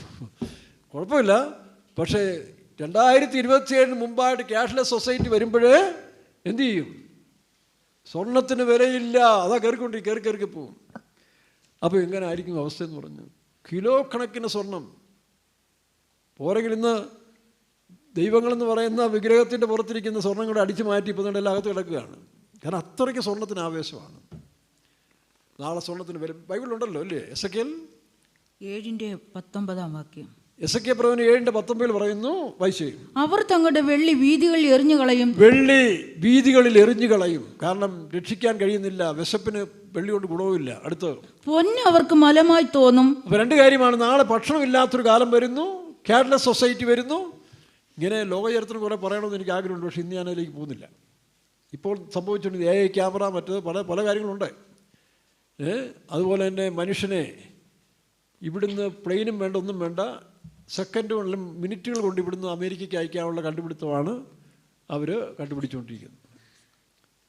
ടെലിപ്പോർട്ടേഷൻ എന്ന് പറയുന്ന ഒരു പുതിയ സംവിധാനത്തോടുകൂടി ഇപ്പോൾ ഇവിടുന്ന് നമ്മുടെ ബിനോയിച്ചന് അമേരിക്കയ്ക്ക് പോകണം. പുള്ളിക്ക് അവിടെ സ്വന്തക്കാരനൊരാളെ കാണണം. അപ്പോൾ ഈ നമ്മൾ സ്കാനിങ് സെൻറ്റർ സ്കാനിങ് മെഷീനിലേക്ക് കയറുന്ന പോലെ പുള്ളിക്കാരൻ അവിടെ ചിലപ്പോൾ ഡ്രസ്സിംഗ് റൂമുണ്ട്, കംപ്ലീറ്റ് വെക്കേറ്റ് ചെയ്തതിന് ശേഷം ആ സ്കാനിങ് മെഷീൻ പോലെ ഇവിടെ കൊണ്ട് നിർത്തും. ഇദ്ദേഹത്തെ ഈ മാസ് വെലോസിറ്റി അല്ലെങ്കിൽ ഇതിനെ കൺവേർട്ട് ചെയ്തിട്ട് ഒരു ആറ്റമിക് കൺവേർട്ടറായിട്ട് മാറ്റും. അതാണല്ലോ കൺവെർഷനാണല്ലോ ഐസക് ന്യൂട്ടൺ അല്ലെങ്കിൽ എഡിസനെ കണ്ടുപിടിച്ചതല്ലേ. കൺവെർഷൻ, മെക്കാനിക്കൽ എനർജിയെ ഇലക്ട്രിക്കൽ എനർജി ആക്കുന്നു, മാഗ്നറ്റിക് ഫോഴ്സിൻ്റെ എനർജിയെ ഇലക്ട്രിക് സൗണ്ട്. ഈ കൺവെർഷൻ പോലെ തന്നെ ഈ ക്വാണ്ടം ടെലിപ്പോർട്ടേഷൻ ഉപയോഗിച്ച് ഇപ്പോൾ കണ്ടുപിടുത്തത്തിൻ്റെ മാക്സിമത്തിൽ എത്തിയിരിക്കുകയാണ് അവർ. അങ്ങനെ വരുമ്പോൾ ഈ ഒരു സ്കാനിങ് സെൻറ്ററിലേക്ക് കൊണ്ട് നിർത്തിയിട്ട്, മെഷീനിലേക്ക് നിർത്തിയിട്ട് ഇവരെ മറ്റൊരു കൺവേർഷനിലേക്ക് മാറ്റി മെഷീനിലേക്ക് അയക്കും. അമേരിക്കയിലെ ഏതെങ്കിലും ഒരു സ്ഥലത്ത്, ന്യൂയോർക്കിലെ, ന്യൂജേഴ്സിയിൽ എവിടെയെങ്കിലും കൊണ്ട് അവിടെ ചെല്ലണം. അപ്പോൾ അവിടുത്തെ ഈ സ്കാൻ സെൻറ്ററിൽ അല്ലെങ്കിൽ ഈ പറഞ്ഞ പോലെ ടെലിപ്പോർട്ടേഷൻ സെൻറ്ററിലേക്ക് ഇദ്ദേഹം അവിടെ ചെല്ലുമ്പോൾ ഒരു മനുഷ്യനായിട്ട് പരിണമിക്കും. പിന്നെ അതിനുള്ള വസ്ത്രമൊക്കെ ഇവിടെ കാണണം, അല്ലെങ്കിൽ പിന്നെ ജവളില്ലാതെ പോകേണ്ടി വരും. അത് കണ്ടുപിടിച്ചുകൊണ്ടിരിക്കുക 60% ആയെന്നാണ് പറയുന്നത്. ഇതേ കാണിക്കുന്നു. ഞാൻ നിങ്ങളൊരു മർമ്മം പറയാം, നാം രൂപാന്തരപ്പെടും. ഈ രൂപാന്തരത്തിൻ്റെ ശക്തിയിൽ ദൈവം കൂടെ അനുവദിക്കുകയാണ്. ഇതൊക്കെ സത്യമാണെന്ന് ബോധ്യപ്പെടാൻ മനുഷ്യന് കണ്ടുപിടുത്തങ്ങളുടെ ജ്ഞാനം കൊടുക്കുകയാണ്. പക്ഷേ പൂർണ്ണമാകത്തില്ല. ബാബേൽ കോട്ട പണിത പോലെ ഈ സയൻസ് എല്ലാം അതിൻ്റെ പരിണാമത്തിലെത്തുമ്പോൾ, പരിധിയിലെത്തുമ്പോൾ അവിടെ വെച്ച് അവർ ഫെയിലിയറാണ്. കാരണം ദൈവം മനുഷ്യന് വിട്ടുകൊടുത്തിട്ടില്ല. അങ്ങനെ ഒരുപാട് കണ്ടുപിടുത്തങ്ങൾ ഈ കാലം AI സംവിധാനങ്ങൾ, അത് പിന്നീട് ഒരു ദിവസം പറയാം. ഇന്ന് നമ്മുടെ ദൂതിനകത്ത് അത് വേണ്ട. അപ്പോൾ അങ്ങനെ ഒരു കാലഘട്ടത്തിലാണ് നമ്മൾ ജീവിക്കുന്നത്. വെള്ളി വീതികൾ എറിഞ്ഞു കളയും, പിന്നെ പൊന്ന് അവർക്ക് മലമായി തോന്നും. സ്വർണം മോഷനായിട്ട് പോകും, കക്കൂസായിട്ട് മാറുന്നതാണ്. ചിന്തിച്ചു നോക്കി. കാരണം അത്ര കണ്ട് വെറുപ്പാകും. അത്ര കണ്ട് സ്നേഹിച്ച സ്വർണം വിലയില്ലാതായി തീരുമ്പോൾ, അതുകൊണ്ട് എന്തെങ്കിലുമൊക്കെ കടങ്ങളുണ്ടെങ്കിൽ കേട്ടോ, സ്വർണം വിറ്റ് കടം തീർത്തു, സ്വസ്ഥമായി ജീവിച്ചു, ഇല്ലേ ചെറിയൊരു ബിസിനസ് ഉണ്ടായി, എന്തെങ്കിലും കാര്യം നടത്തിക്കോ, നാളെ ഇതെല്ലാം വില. ഇതുപോലെ തന്നെ നോട്ട് കെട്ടുകൾ, എവിടെങ്കിലും ഇരിക്കുന്ന നോട്ട് കെട്ടിന് നാളെ വിലയില്ലാതായിത്തീരും. അപ്പോൾ മനുഷ്യൻ കൂട്ടിയിട്ട് കത്തിക്കേണ്ടി വരും.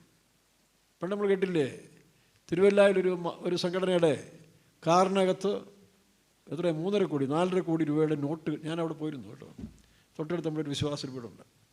4.5 കോടി രൂപയുടെ നോട്ട് കെട്ടിൽ ഇരുന്നിട്ട് അവർ മറന്നുപോയെന്നാണ് പറയുന്നത്. അത് എടുക്കാൻ മറന്നുപോയെന്ന്.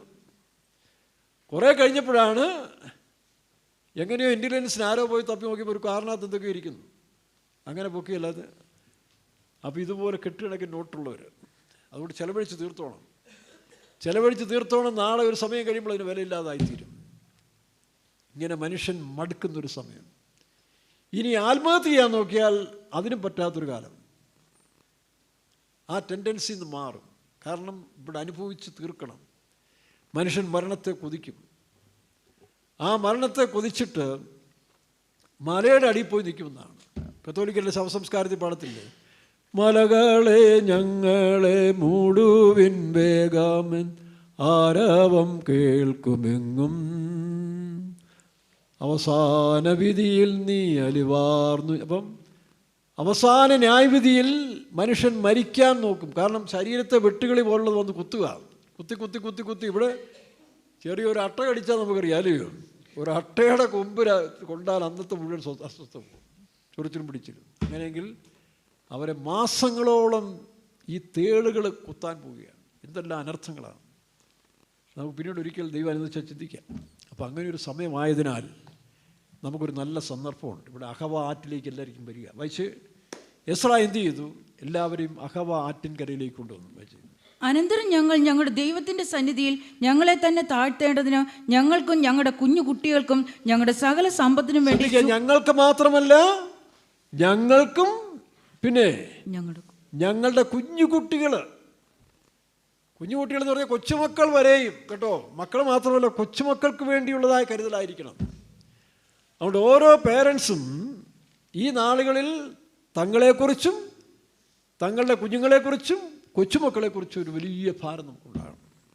യേശു പറഞ്ഞില്ലേ, യേശു കുരിശെടുക്കാൻ ചെന്നപ്പോൾ യേശുവിനെ നോക്കി അവർ കരഞ്ഞു. യേശു പറഞ്ഞു, എന്നെക്കുറിച്ച് കരയേണ്ട നിങ്ങളെയും വേറെ ആരെക്കുറിച്ചും നിങ്ങൾ ഭാരമുണ്ട്. നാളെ പിണറായി വിജയൻ എന്ത് സംഭവിക്കും, PT സതീശൻ എന്ത് സംഭവിക്കും, ഇതൊന്നും നമ്മൾ ചിന്തിക്കേണ്ട.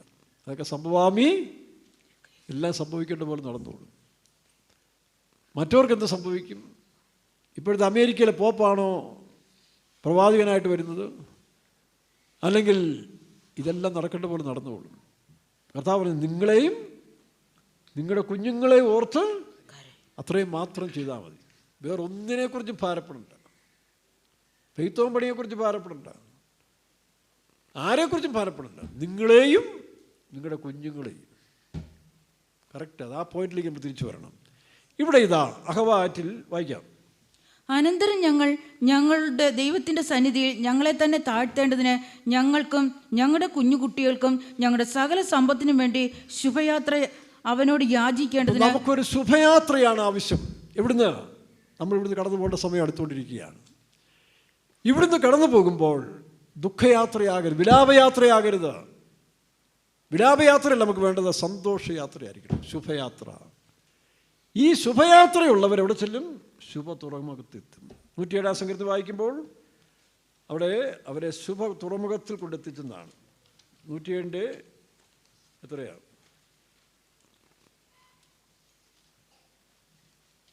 29 വാക്യം വായിച്ച്, അവൻ കൊടുങ്കാറ്റിനെ ശാന്തമാക്കി തിരമാലകൾ അടങ്ങി ശാന്തത വന്നതുകൊണ്ട്. ഈ കർത്താവ് നമ്മോട് കൂടെ ഉണ്ടെങ്കിൽ നിങ്ങളുടെ നേരെ വരുന്ന ഏത് കൊടുങ്കാറ്റിനെയും ശാന്തമാക്കാൻ ദൈവത്തിന് സാധിക്കും.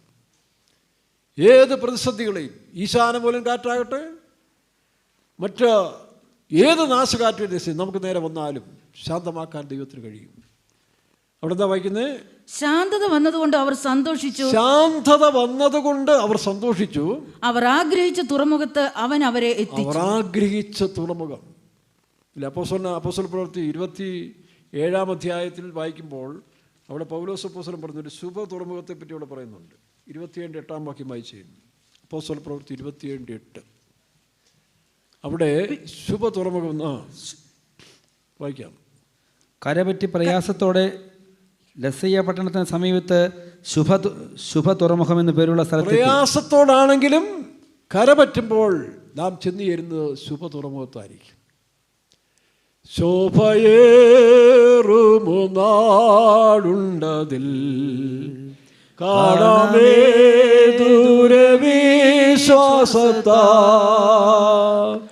താതൻ വാസം നാമോരുക്കി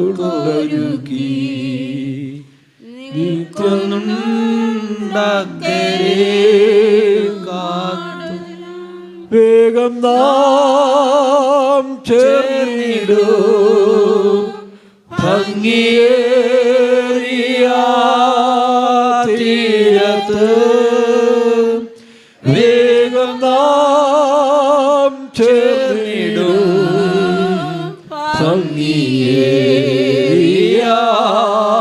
തീരത്ത്.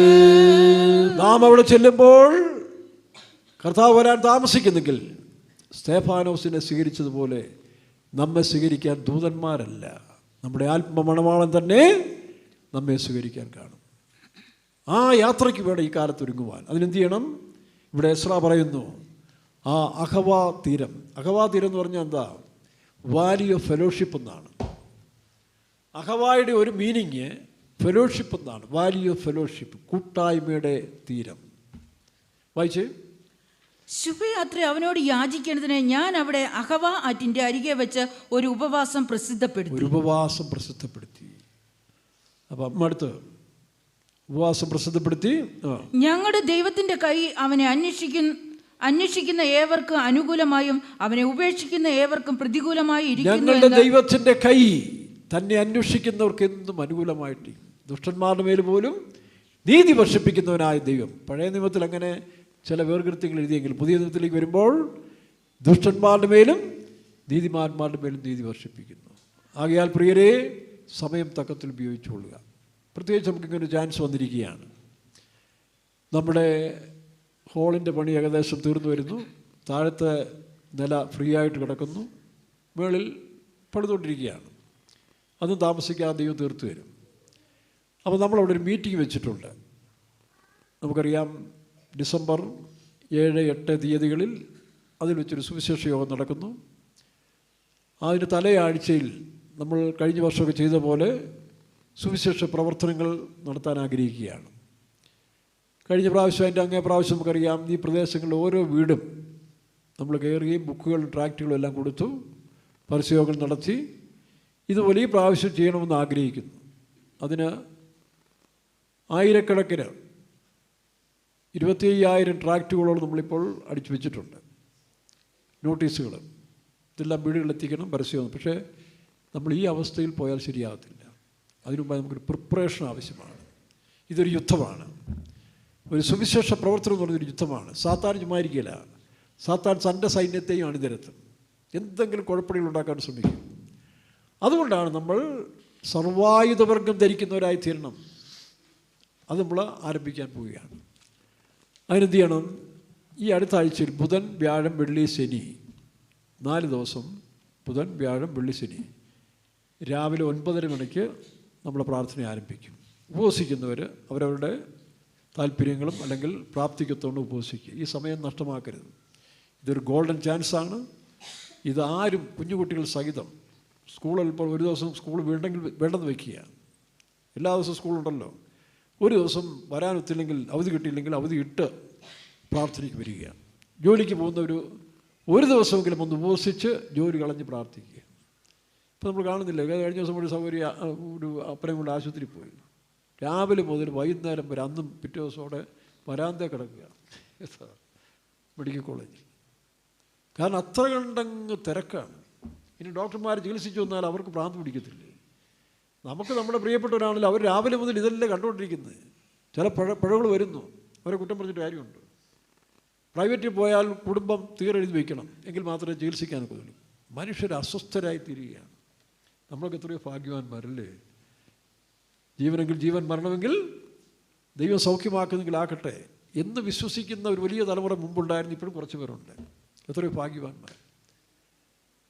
അങ്ങനെ ഓരോ സംഭവങ്ങൾ മനുഷ്യൻ നോക്കണം. ഈ കഴിഞ്ഞ ദിവസം ഞാനൊരു സംഭവം കേട്ടു. നമ്മുടെ ഒരു വിശ്വാസി, ഇവിടെ അല്ല വേറെ സ്ഥലത്ത് കൂടുന്ന ഒരു സാധുവായ പയ്യനാണ്.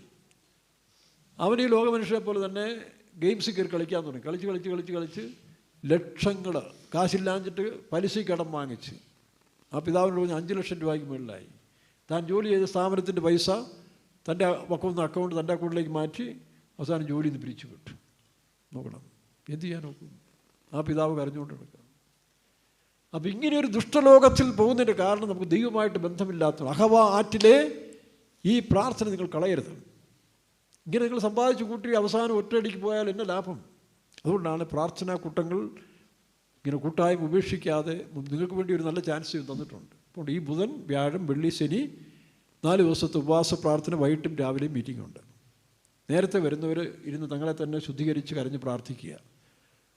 കാത്തിരിപ്പുകൊണ്ട് പരിശുദ്ധാത്മാവ് നടത്തും. ഞായറാഴ്ച തിരുവത്താഴ ശുശ്രൂഷയുണ്ട്. അതിനുശേഷം അടുത്ത 4 ആഴ്ചയിൽ നമ്മളെ തന്നെ പ്രിപ്പയർ ചെയ്യുന്ന സമയമാണ്. പകൽ സമയം സഹോദരിമാരും വൈകിട്ട് നമ്മൾ സാറിന് ചെയ്യുന്ന പോലെ സഹോദരന്മാരുടെ പ്രാർത്ഥനയുണ്ട്. ബുധനും ശനിയും കോമൺ ആയിട്ടുള്ള പ്രാർത്ഥനകളുണ്ടല്ലോ. അതുകൊണ്ട് തിങ്കൾ, ചൊവ്വ, വ്യാഴം, വെള്ളി നിങ്ങൾ തന്നെ മനസ്സിൽ തീരുമാനിക്കുക. ഇപ്പോൾ തന്നെ തീരുമാനിച്ചു. തിങ്കളാഴ്ച, ചൊവ്വാഴ്ച, വ്യാഴാഴ്ച, വെള്ളിയാഴ്ച എന്നുള്ളത് ഇപ്പോൾ തന്നെ തീരുമാനിക്കുക. തീരുമാനിച്ചുകൊണ്ട് നിങ്ങൾ പ്രാർത്ഥനയ്ക്ക് വരിക. ആരെയും കമ്പൽസ് ചെയ്യുന്നൊരു കാര്യമൊന്നുമില്ല. നിങ്ങൾക്ക് ഗുണമുള്ള കാര്യം പറയുന്നു, ചെയ്താൽ നിങ്ങൾക്ക് നല്ലത്, ചെയ്യുന്നവർക്ക് നല്ലത്.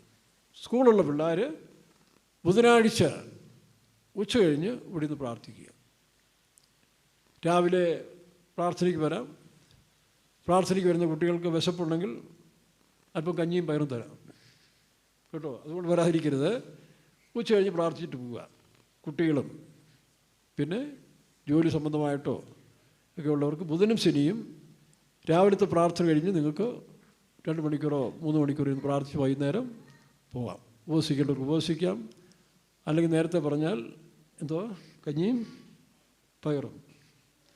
സ്തോത്രം. അങ്ങനെ നമ്മളെ തന്നെ 1 മാസത്തെ പ്രാർത്ഥന ഫലമുണ്ടെങ്കിൽ, കഴിഞ്ഞ സമയങ്ങളൊക്കെ നമ്മൾ കണ്ടില്ലേ എന്തുമാത്രം ആത്മാക്കളാണ്. ആദ്യത്തെ മീറ്റിംഗ് നമുക്കറിയാൻ 300-ലധികം പേരാണ് പുതിയ ആത്മാക്കൾ വന്നുകൊണ്ടിരുന്നത്. സെൻട്രൽ പാസ്റ്റർ അത്ഭുതപ്പെട്ടു പോയി. മീറ്റിംഗ് തീരുമ്പോഴും ആത്മാക്കൾ വരിക, നമ്മുടെ ക്ഷണം സ്വീകരിച്ച്. ഇനി അധികാരം നമുക്ക് മുമ്പോട്ട് പോകാനൊക്കത്തില്ല. അതുകൊണ്ട് ഈ ലാസ്റ്റ് പ്രവർത്തനം ശക്തമായി പ്രവർത്തിച്ച് ദൈവത്തിൻ്റെ നാമം മുഖപ്പെടണം. തന്നെയല്ല, ഇന്ന് പലരും സ്വപ്നം കണ്ടു. ഞാൻ നേരത്തെ ഇവിടെ വന്നപ്പോൾ തന്നെ കണ്ടു, ഇങ്ങനെ മനോഹരമായൊരു ഹോൾ ഉണ്ടാക്കുന്നു, അതിനകത്ത് വലിയ ഉണർവ് യോഗം നടക്കുന്നു, രോഗശാന്തി നടക്കുന്നു, അത്ഭുതങ്ങൾ നടക്കുന്നു. ഇതെല്ലാം നമ്മളൊരുപാട് അനുഭവിക്കുന്നവരാണ്, കണ്ടിട്ടുള്ളവരാണ്. അപ്പോൾ അത് ദൈവം നടത്തും. കഴിഞ്ഞ ദിവസം ഇവിടെ മദറോ സിസ്റ്റേഴ്സ് ആരാണ്ട് അതേപോലെ സ്വപ്നം കണ്ടു. വിശ്വാസികൾ എന്നോട് നേരത്തെ ഒന്ന് പറഞ്ഞു. അപ്പോൾ അങ്ങനെയുള്ളതായ ഒരു ഉണർവിൻ്റെ സമയം നമുക്കിവിടെ ഉണ്ട്. പിന്മാരിയുടെ കാലം ദൈവം കൊണ്ടുവന്നിരിക്കുകയാണ്. അതിനുവേണ്ടി നിങ്ങൾ തന്നെ പ്രിപ്പയർ ചെയ്തോണം. ഈ പ്രാർത്ഥനാ മീറ്റിങ്ങുകളൊന്നും കളയരുത്. കളഞ്ഞാൽ നിങ്ങൾക്ക് നഷ്ടം. ഞങ്ങളാരും അതിനെപ്പറ്റി കൂടുതൽ അന്വേഷിക്കാനും വരുന്നില്ല. ഉള്ള കാര്യം പറഞ്ഞാൽ മനസ്സിലാവുന്നവരാണല്ലോ നിങ്ങൾ. പ്രത്യേകിച്ച് 5-6 വർഷമാണ് ഞാനിവിടെ ഉണ്ടല്ലോ. അതുകൊണ്ട് നിങ്ങൾക്ക് വേണ്ടി തന്നെ, നിങ്ങളുടെ കുഞ്ഞുകുട്ടികൾക്ക് വേണ്ടി ഈ അഹവാ ആറ്റെന്ന് പറയുന്നത് നമ്മളിവിടെ ആറല്ലെങ്കിലും ഈ കൂട്ടായ്മയുടെ തീരം, വാല്യൂ ഓഫ് ഫെലോഷിപ്പ്, ആ ബന്ധം കളയാതെ സൂക്ഷിക്കുക. അങ്ങനെയുള്ള സുവിശേഷ പ്രവർത്തനത്തിന് വേണ്ടി ഇപ്പോഴേ നിങ്ങൾ തയ്യാറാകുക. ഇവിടെ ഏകദേശം 15,000 ട്രാക്റ്റ് നോട്ടീസും 25,000 ട്രാക്റ്റും അടിച്ചു വെച്ചിട്ടുണ്ട്. ബുക്കുകളുണ്ട്, സാമുവൽ മോറിസ് പല പുസ്തകങ്ങളുണ്ട്. ഇതൊക്കെ മാക്സിമം നിങ്ങൾ എത്തിക്കുക. മീറ്റിങ്ങിൻ്റെ 2 ആഴ്ച മുമ്പ് തൊട്ടേ നമുക്കിത് വിതരണം ചെയ്യാൻ തുടങ്ങണം. അങ്ങനെ അവസാനത്തെ മിനിസ്ട്രി ദൈവം എന്നൊരു മറ്റൊരു സ്വപ്നം കാണിച്ചിട്ടുണ്ട്. എൻ്റെയും ഇവിടുത്തെ മിനിസ്ട്രി തീർന്നുകൊണ്ടിരിക്കുന്നു.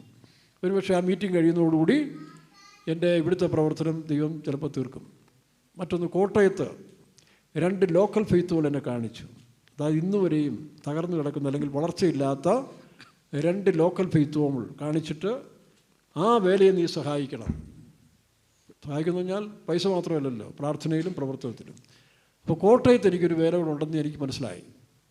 ആ തകർന്നു കിടക്കുന്ന 2 ലോക്കൽ വേലയാണ് കാണിച്ചത്. ആ വേലസ്ഥലത്ത് ഇതുപോലെ പോയി നന്മ ചെയ്യണമെന്ന് ഞാൻ ആഗ്രഹിക്കുന്നു. ദൈവം അനുവദിച്ചാൽ, സമയം കിട്ടിയാൽ അടുത്ത ട്രാൻസ്ഫർ മിക്കവാറും കോട്ടയത്തായിരിക്കും. അവിടെ പോയി എൻ്റെ വേലയുടെ ആരംഭം അവിടെ ആയിരുന്നല്ലോ, വിലക്കെടുത്തും അവിടെ തന്നെയാണ്. ദൈവഹിതമെങ്കിൽ അവിടെയും പോയി എന്തെങ്കിലും നല്ല കാര്യങ്ങൾ ചെയ്ത് കർത്താവ് വരുമ്പോൾ പോകണമെങ്കിൽ രക്തസാക്ഷിയായി തീരണമെന്ന് മാത്രമേ നമുക്ക് ആഗ്രഹമുള്ളൂ. നിങ്ങളും ആ ഒരു കാഴ്ചപ്പാടിൽ ഒരുങ്ങുക. നിങ്ങളുടെ കുഞ്ഞുങ്ങളെ ആത്മീയരായി വളർത്തുക, അല്ലെങ്കിൽ നാളെ നിരാശപ്പെടേണ്ടി വരും. അപ്പോൾ അതിനുള്ള കൃപ ദൈവം നമുക്ക് തരും. വീണ്ടും വായിച്ച്, ശുഭയാത്ര. അനന്തരം ഞങ്ങൾ ഞങ്ങളുടെ ദൈവത്തിന്റെ സന്നിധിയിൽ ഞങ്ങളെ തന്നെ താഴ്ത്തേണ്ടതിനും ഞങ്ങൾക്കും ഞങ്ങളുടെ കുഞ്ഞു കുട്ടികൾക്കും ഞങ്ങളുടെ സകല സമ്പത്തിനും വേണ്ടി ശുഭയാത്ര അവനോട് യാചിക്കേണ്ടതിന് ഞാൻ അവിടെ അഹവാ ആറ്റിന്റെ അരികെ വെച്ച് ഉപവാസം. നമ്മൾ ഈ ഞാനിവിടെ വരുന്ന സമയത്തിൽ ആദ്യം തന്നെ കെട്ടിടം പണി അല്ലെങ്കിൽ ഹോൾ പണിയാൻ ആഗ്രഹിച്ചെങ്കിലും ദൈവം നമുക്കൊരു വാക്യം തന്നിരുന്നു. സദൃശവാക്യത്തിൽ എന്താ പറഞ്ഞത്? നിന്റെ വെളിയിലെ 24-27 വാക്യം. സദൃശവാക്യം 24-27. വെളിയിൽ നിന്റെ വേല ചെയ്യുക, വയലിലെല്ലാം തീർക്കുക. വെളിയിൽ നിന്റെ വേല ചെയ്യുക, വയലിലെല്ലാം തീർക്കുക, എല്ലാം തീർക്കുക. പിന്നത്തേതിൽ നിന്റെ വീട് പണിയുക. നോക്കുക, വെളിയിലെ വേല എന്ന് പറഞ്ഞാൽ സുവിശേഷ പ്രവർത്തനം. നമ്മൾ കഴിഞ്ഞ കാലങ്ങളിൽ നല്ലൊരു സുവിശേഷ പ്രവർത്തനം ഈ പ്രദേശത്ത് നടത്താൻ ദൈവം സാധിച്ചു. ഇനി വയലെന്ന് പറയുന്നത് കൃഷിയാണെങ്കിൽ അതുകൊണ്ടായിരുന്നു അല്ലേ. എന്തുമാത്രം സാധനങ്ങൾ അധികം നമുക്ക് തന്നത്, പച്ചക്കറികളും കൊലകളും. 2 വർഷമായിട്ട് തിരിഞ്ഞു പോലും നോക്കുന്നില്ലെങ്കിലും ഇപ്പോഴും അതിൻ്റെ റിയാക്ഷൻസ്, ഫലങ്ങൾ കിട്ടിക്കൊണ്ടിരിക്കുകയാണ്. ഇനി അതിനുശേഷം വീട് പണിയുക. അപ്പോൾ ദൈവത്തിൻ്റെ സമയമായി 7-ാം വർഷം വീട് പണിയുമ്പോൾ നമുക്ക് എന്തെല്ലാം പ്രതികൂലങ്ങളാണ്. ചുറ്റുപാടുള്ളവർ, ഗവൺമെൻറ്. ഇതിൻ്റെ സാങ്ഷൻ കിട്ടി ഇങ്ങോട്ട് വന്നപ്പോൾ തന്നെ വില്ലേജ് ഓഫീസിൽ നിന്ന് സ്റ്റേ ചെയ്തു. തഹസിൽദാർ 10 മിനിറ്റിനകം കോൺട്രാക്ടർ അത്ഭുതപ്പെട്ടു പോയി. 10 മിനിറ്റ് കൊണ്ട് സ്റ്റേയും മാറി, എല്ലാം മാറി, പണി ആരംഭിച്ചു. അപ്പോഴാണ് നമ്മൾ ആ വാക്യോട് ഇതാ, ദൈവം അനുകൂലമെങ്കിൽ പ്രതികൂലം. നമ്മുടെ ഗേറ്റിൻ്റെ അവിടെ വലിയ ഒരു ബോർഡുണ്ട്. ഇത് കണ്ട് ചില മറ്റ് മതസ്ഥരായ സഹോദരങ്ങൾ അത് കണ്ടിട്ട് പറഞ്ഞിട്ട് പോയി, ഈ വാക്യം ഞങ്ങൾക്കും പ്രചോദനമാണ്. അങ്ങനെ തൊട്ടടുത്ത് വീട് പണിയുന്നവരുണ്ട്. ഈ വാക്യം കണ്ട് അവരെ സന്തോഷിക്കും. ദൈവം അനുകൂലമെങ്കിൽ പ്രതികൂലമാണ്. എല്ലാ പ്രതികൂലങ്ങളും. നമ്മൾ ഈ ഇത്രയും വലിയൊരു പ്രസ്ഥാനം പണിയാൻ ഒരു മനുഷ്യരോട് നമ്മൾ പിരിക്കാൻ പോയിട്ടില്ല, ആരോടും നമ്മൾ ആവശ്യപ്പെട്ടിട്ടില്ല. ഇവിടെയുള്ള ദൈവമക്കളുടെ കപ്പാസിറ്റി നമുക്കറിയാം. അവർ സന്തോഷമുള്ളവരെന്തെങ്കിലും ചെയ്യട്ടെ, അല്ലാതെ ആരെയും ബുദ്ധിമുട്ടിക്കുന്നില്ല. എനിക്കും ബുദ്ധിമുട്ടില്ല, ഒരു ബുദ്ധിമുട്ടുമില്ല. ദൈവം അതാ സമയത്തിൽ എത്രയോ ഭംഗിയായി കാര്യങ്ങൾ നടത്തുന്നു. നോക്കണം, ഏറ്റ പണിക്കാരെ, ഏറ്റ സാഹചര്യങ്ങളെ എല്ലാം ദൈവം ഒരുക്കുന്നു. അതാണ് ദൈവം അനുകൂലമെങ്കിൽ ആ ദൈവത്തെ നിങ്ങൾ സ്വന്തമാക്കുക, ആ ദൈവത്തോട് ചേർന്ന് ചെയ്യ്. നമുക്കറിയാം, പത്രോസ് രാത്രി മുഴുവൻ അധ്വാനിച്ച്, നാഥാ വെറുതെ അധ്വാനിച്ച് സമയം കളയണോ? ആ ദൈവത്തെ നിങ്ങളുടെ ഒരു പാർട്ട്ണർഷിപ്പായിട്ട് എടുക്കുക, ഒരു പാർട്ട്ണറായിട്ട് എടുക്കുക. നിങ്ങളുടെ പടയിൽ, ജീവിതത്തിൽ. ലൂക്കാസ് സുവിശേഷം 5-ാം അധ്യായത്തിൽ അവിടെ പത്രോസ് പറയും, നാഥ രാത്രി മുഴുവൻ അധ്വാനിച്ചൊന്നും കിട്ടിയില്ല. വായിച്ചു, നാഥ ഞങ്ങൾ രാത്രി മുഴുവനും അധ്വാനിച്ചിട്ട് ഒന്നും കിട്ടിയില്ല, എങ്കിലും നിന്റെ വാക്കിന് ഞാൻ വാക്കിന്, പലരുടെ വാക്കിന് നമ്മൾ വലയിറക്കി. എന്താ നേട്ടം ഉണ്ടായത്? കുറേ നഷ്ടങ്ങൾ മാത്രം. ശരി കർത്താവേ, ഇനി നിന്റെ വാക്കിന് ഞാൻ വലയിറക്കാം. കുട്ടികൾ, യൗവനക്കാർ, മുതിർന്നവർ തീരുമാനിക്കുക. വീട്ടിൽ പോയി ആ ഭാഗം വായിക്കുക. ഈ പ്രസംഗം വീണ്ടും 1-2 പ്രാവശ്യം ആവർത്തിച്ച് കേട്ടിട്ട് ഈ വചനങ്ങളെല്ലാം ഒന്ന് ആമോസിൻ്റെ പുസ്തകത്തിൽ വായിക്കുന്നു. വീണുപോയ ദാവീദിന് കൂടാരം പണിയും. ശുഭ തുറമുഖം, ശുഭയാത്ര, ആശിക്കുന്ന തുറമുഖത്തിൽ കൊണ്ട് എത്തിക്കും. ഇതെല്ലാം വിശ്വസിച്ചുകൊണ്ട് പുതിയൊരു തീരുമാനമെടുത്ത് നിങ്ങൾ കുടുംബമായിട്ട് തീരുമാനിക്കുന്നെങ്കിൽ ആ അവസ്ഥകളൊന്ന് മാറ്റിക്കുക. വേണ്ടാത്തതെല്ലാം വീട്ടിൽ നിന്നെടുത്ത് തുറക്കളാണ്. ബൊമ്പകളും ഗിമ്മകളും മറ്റെല്ലാം മാറ്റി വീടൊന്ന് ശുദ്ധമാകട്ടെ. ഇപ്പോൾ കണ്ടില്ലേ, ബെന്നിയുടെ വീട്ടിൽ വെള്ളം കയറിയ ശുദ്ധീകരിക്കാൻ എത്ര ദിവസം എടുത്തു? 3 ദിവസം എടുക്കേണ്ടി വരും. കുമ്മളി പോലുള്ളതായ ഈ ഹൈറേഞ്ച് മലപ്രദേശത്തിൽ വീടുകളിൽ വെള്ളം കയറി, ചെളിയും വെള്ളം കുട്ടനാട്ടിലെ പോലെ കയറിയെന്ന് പറഞ്ഞാൽ പിന്നെന്തോ എത്ര വീടുകളിൽ. അപ്പം ഇതുപോലെ വീട് ശുദ്ധീകരിക്കാൻ 3 ദിവസം എടുത്തെങ്കിൽ നമ്മുടെ മനസ്സ്, എത്രയോ വർഷമായിട്ട് കിടക്കുന്ന ചെളികളുണ്ട്, എല്ലാം ഒന്ന് ശുദ്ധീകരിക്കും, ഇത് ക്ലീൻ ആകട്ടെ. അതിനുള്ള സന്ദർഭം കൂടിയാണ് ഈ നാളുകളിൽ. അതിനുവേണ്ടി മാറ്റിവെക്കുക. ചുമ്മാതെ കാശ്, പണം, സ്വത്ത്, മറ്റത് മറിച്ചത്, ഇതെല്ലാം മനസ്സിൽ നിന്ന് കളഞ്ഞിട്ട് ഈ ദിവസങ്ങളിൽ ഒരു സ്വസ്ഥമായ ജീവിതം. അതിനൊരു ദിവസമാകണ്ട, ഇടയ്ക്കൊന്ന് നിങ്ങൾക്ക് വീണ്ടും പ്രാർത്ഥിക്കാം. ആഴ്ചയിൽ എല്ലാ ദിവസവും വരാം. ഇവിടെ വെച്ചിട്ട് നിൽക്കുന്ന സമയങ്ങളാണ്. ഇട ദിവസത്തെ പ്രാർത്ഥന എന്ന് പറയുന്നത് രാവിലെ 9 മണി മുതൽ 12-12:30 വരെ. അത്രയും സമയത്തിന് നിങ്ങൾക്ക് പ്രാർത്ഥിക്കാം. ഒരുപാട് സമയം വേണ്ട. അപ്പോൾ ഒരു കൂട്ടായ്മയുടെ ബന്ധം കിട്ടും. വിഷയങ്ങൾ പറഞ്ഞ് പഴയ പോലെ പ്രാർത്ഥിക്കാം. വൈകിട്ട് 6 മുതൽ 9 മണി വരെ ആ സമയങ്ങളേണ്ട. അത് ഒരു ദിവസമായിട്ട് മാത്രം നിങ്ങൾ എടുക്കുന്ന ദിവസം, തീരുമാനിക്കുന്ന ദിവസം കൃത്യമായിട്ട് വരിക. അടുത്ത ദിവസങ്ങളിലും ഒന്ന് പ്രാർത്ഥനയിൽ കൂടാം. ജീവിതം ഒന്ന് പുതുക്കട്ടെ. ദൈവം നമ്മളെ പണിയട്ടെ. യഹോവ വീട് പണിയാതിരുന്നാൽ പണിയുന്നവർ വൃഥാ പണിയുന്നു. അപ്പോൾ ദൈവം പണിയട്ടെ, എന്നെ പണിയട്ടെ. എൻ്റെ വീട് തൽക്കാല ലാഭങ്ങൾ വേണ്ടാന്ന് നോക്കുക. ചില ബന്ധങ്ങൾ, സംസാരങ്ങൾ. ഈ കഴിഞ്ഞ ദിവസങ്ങളിൽ ഒരു വികാരി അച്ഛൻ ഫോണിൽ കൂടെ ഒരു സഹോദരിയോട് സംസാരിച്ച് ലീക്കായി. അച്ഛൻ ഔട്ട്. അച്ഛന്മാരുടെ ഗതി ഇതാണെങ്കിൽ അങ്ങനെയുള്ള വേണ്ടാത്ത സംസാരങ്ങളൊക്കെ നിർത്തുക. നല്ല കാര്യങ്ങൾ പറ, സംസാരിച്ചു. അത്രയും സമയങ്ങൾ നല്ല വചനങ്ങളെക്കുറിച്ച് പറ. അല്ലെങ്കിൽ ഈ കേൾക്കുന്ന മെസ്സേജ് അവർക്ക് ഇട്ടുകൂടെ? വേണ്ടാത്തെല്ലാം വാട്സപ്പിൽ അയക്കുന്നതിനേക്കാൾ എത്രയോ നല്ല മെസ്സേജുകൾ, വചനങ്ങൾ, മന്നാനു എന്തെല്ലാം കാര്യങ്ങൾ വരുന്നു. 10 വാക്യങ്ങൾ അയച്ചുകൂടെ? ഞാൻ ഈ കഴിഞ്ഞ സമയത്ത് മദ്രാസിലെ ഒരു ഫിലിം ആക്ടർ പുള്ളിയായിട്ട് പരിചയപ്പെട്ടു. ഞാൻ പുള്ളിക്ക് 2-3 വാക്യം അയച്ചു കൊടുക്കാൻ തുടങ്ങി. ഇപ്പോൾ പുള്ളി എനിക്ക് ഇതുപോലുള്ള വാക്യം അയച്ചു തരിക. പുള്ളിക്ക് വലിയ സന്തോഷമായി. അങ്ങനെ എത്രയോ പേർക്ക്. അപ്പോൾ ഇതുപോലെ നമ്മൾ നല്ല കാര്യങ്ങൾ ചെയ്യും. വേണ്ടാത്തത് നശിക്കുന്ന എന്തിനാണ്?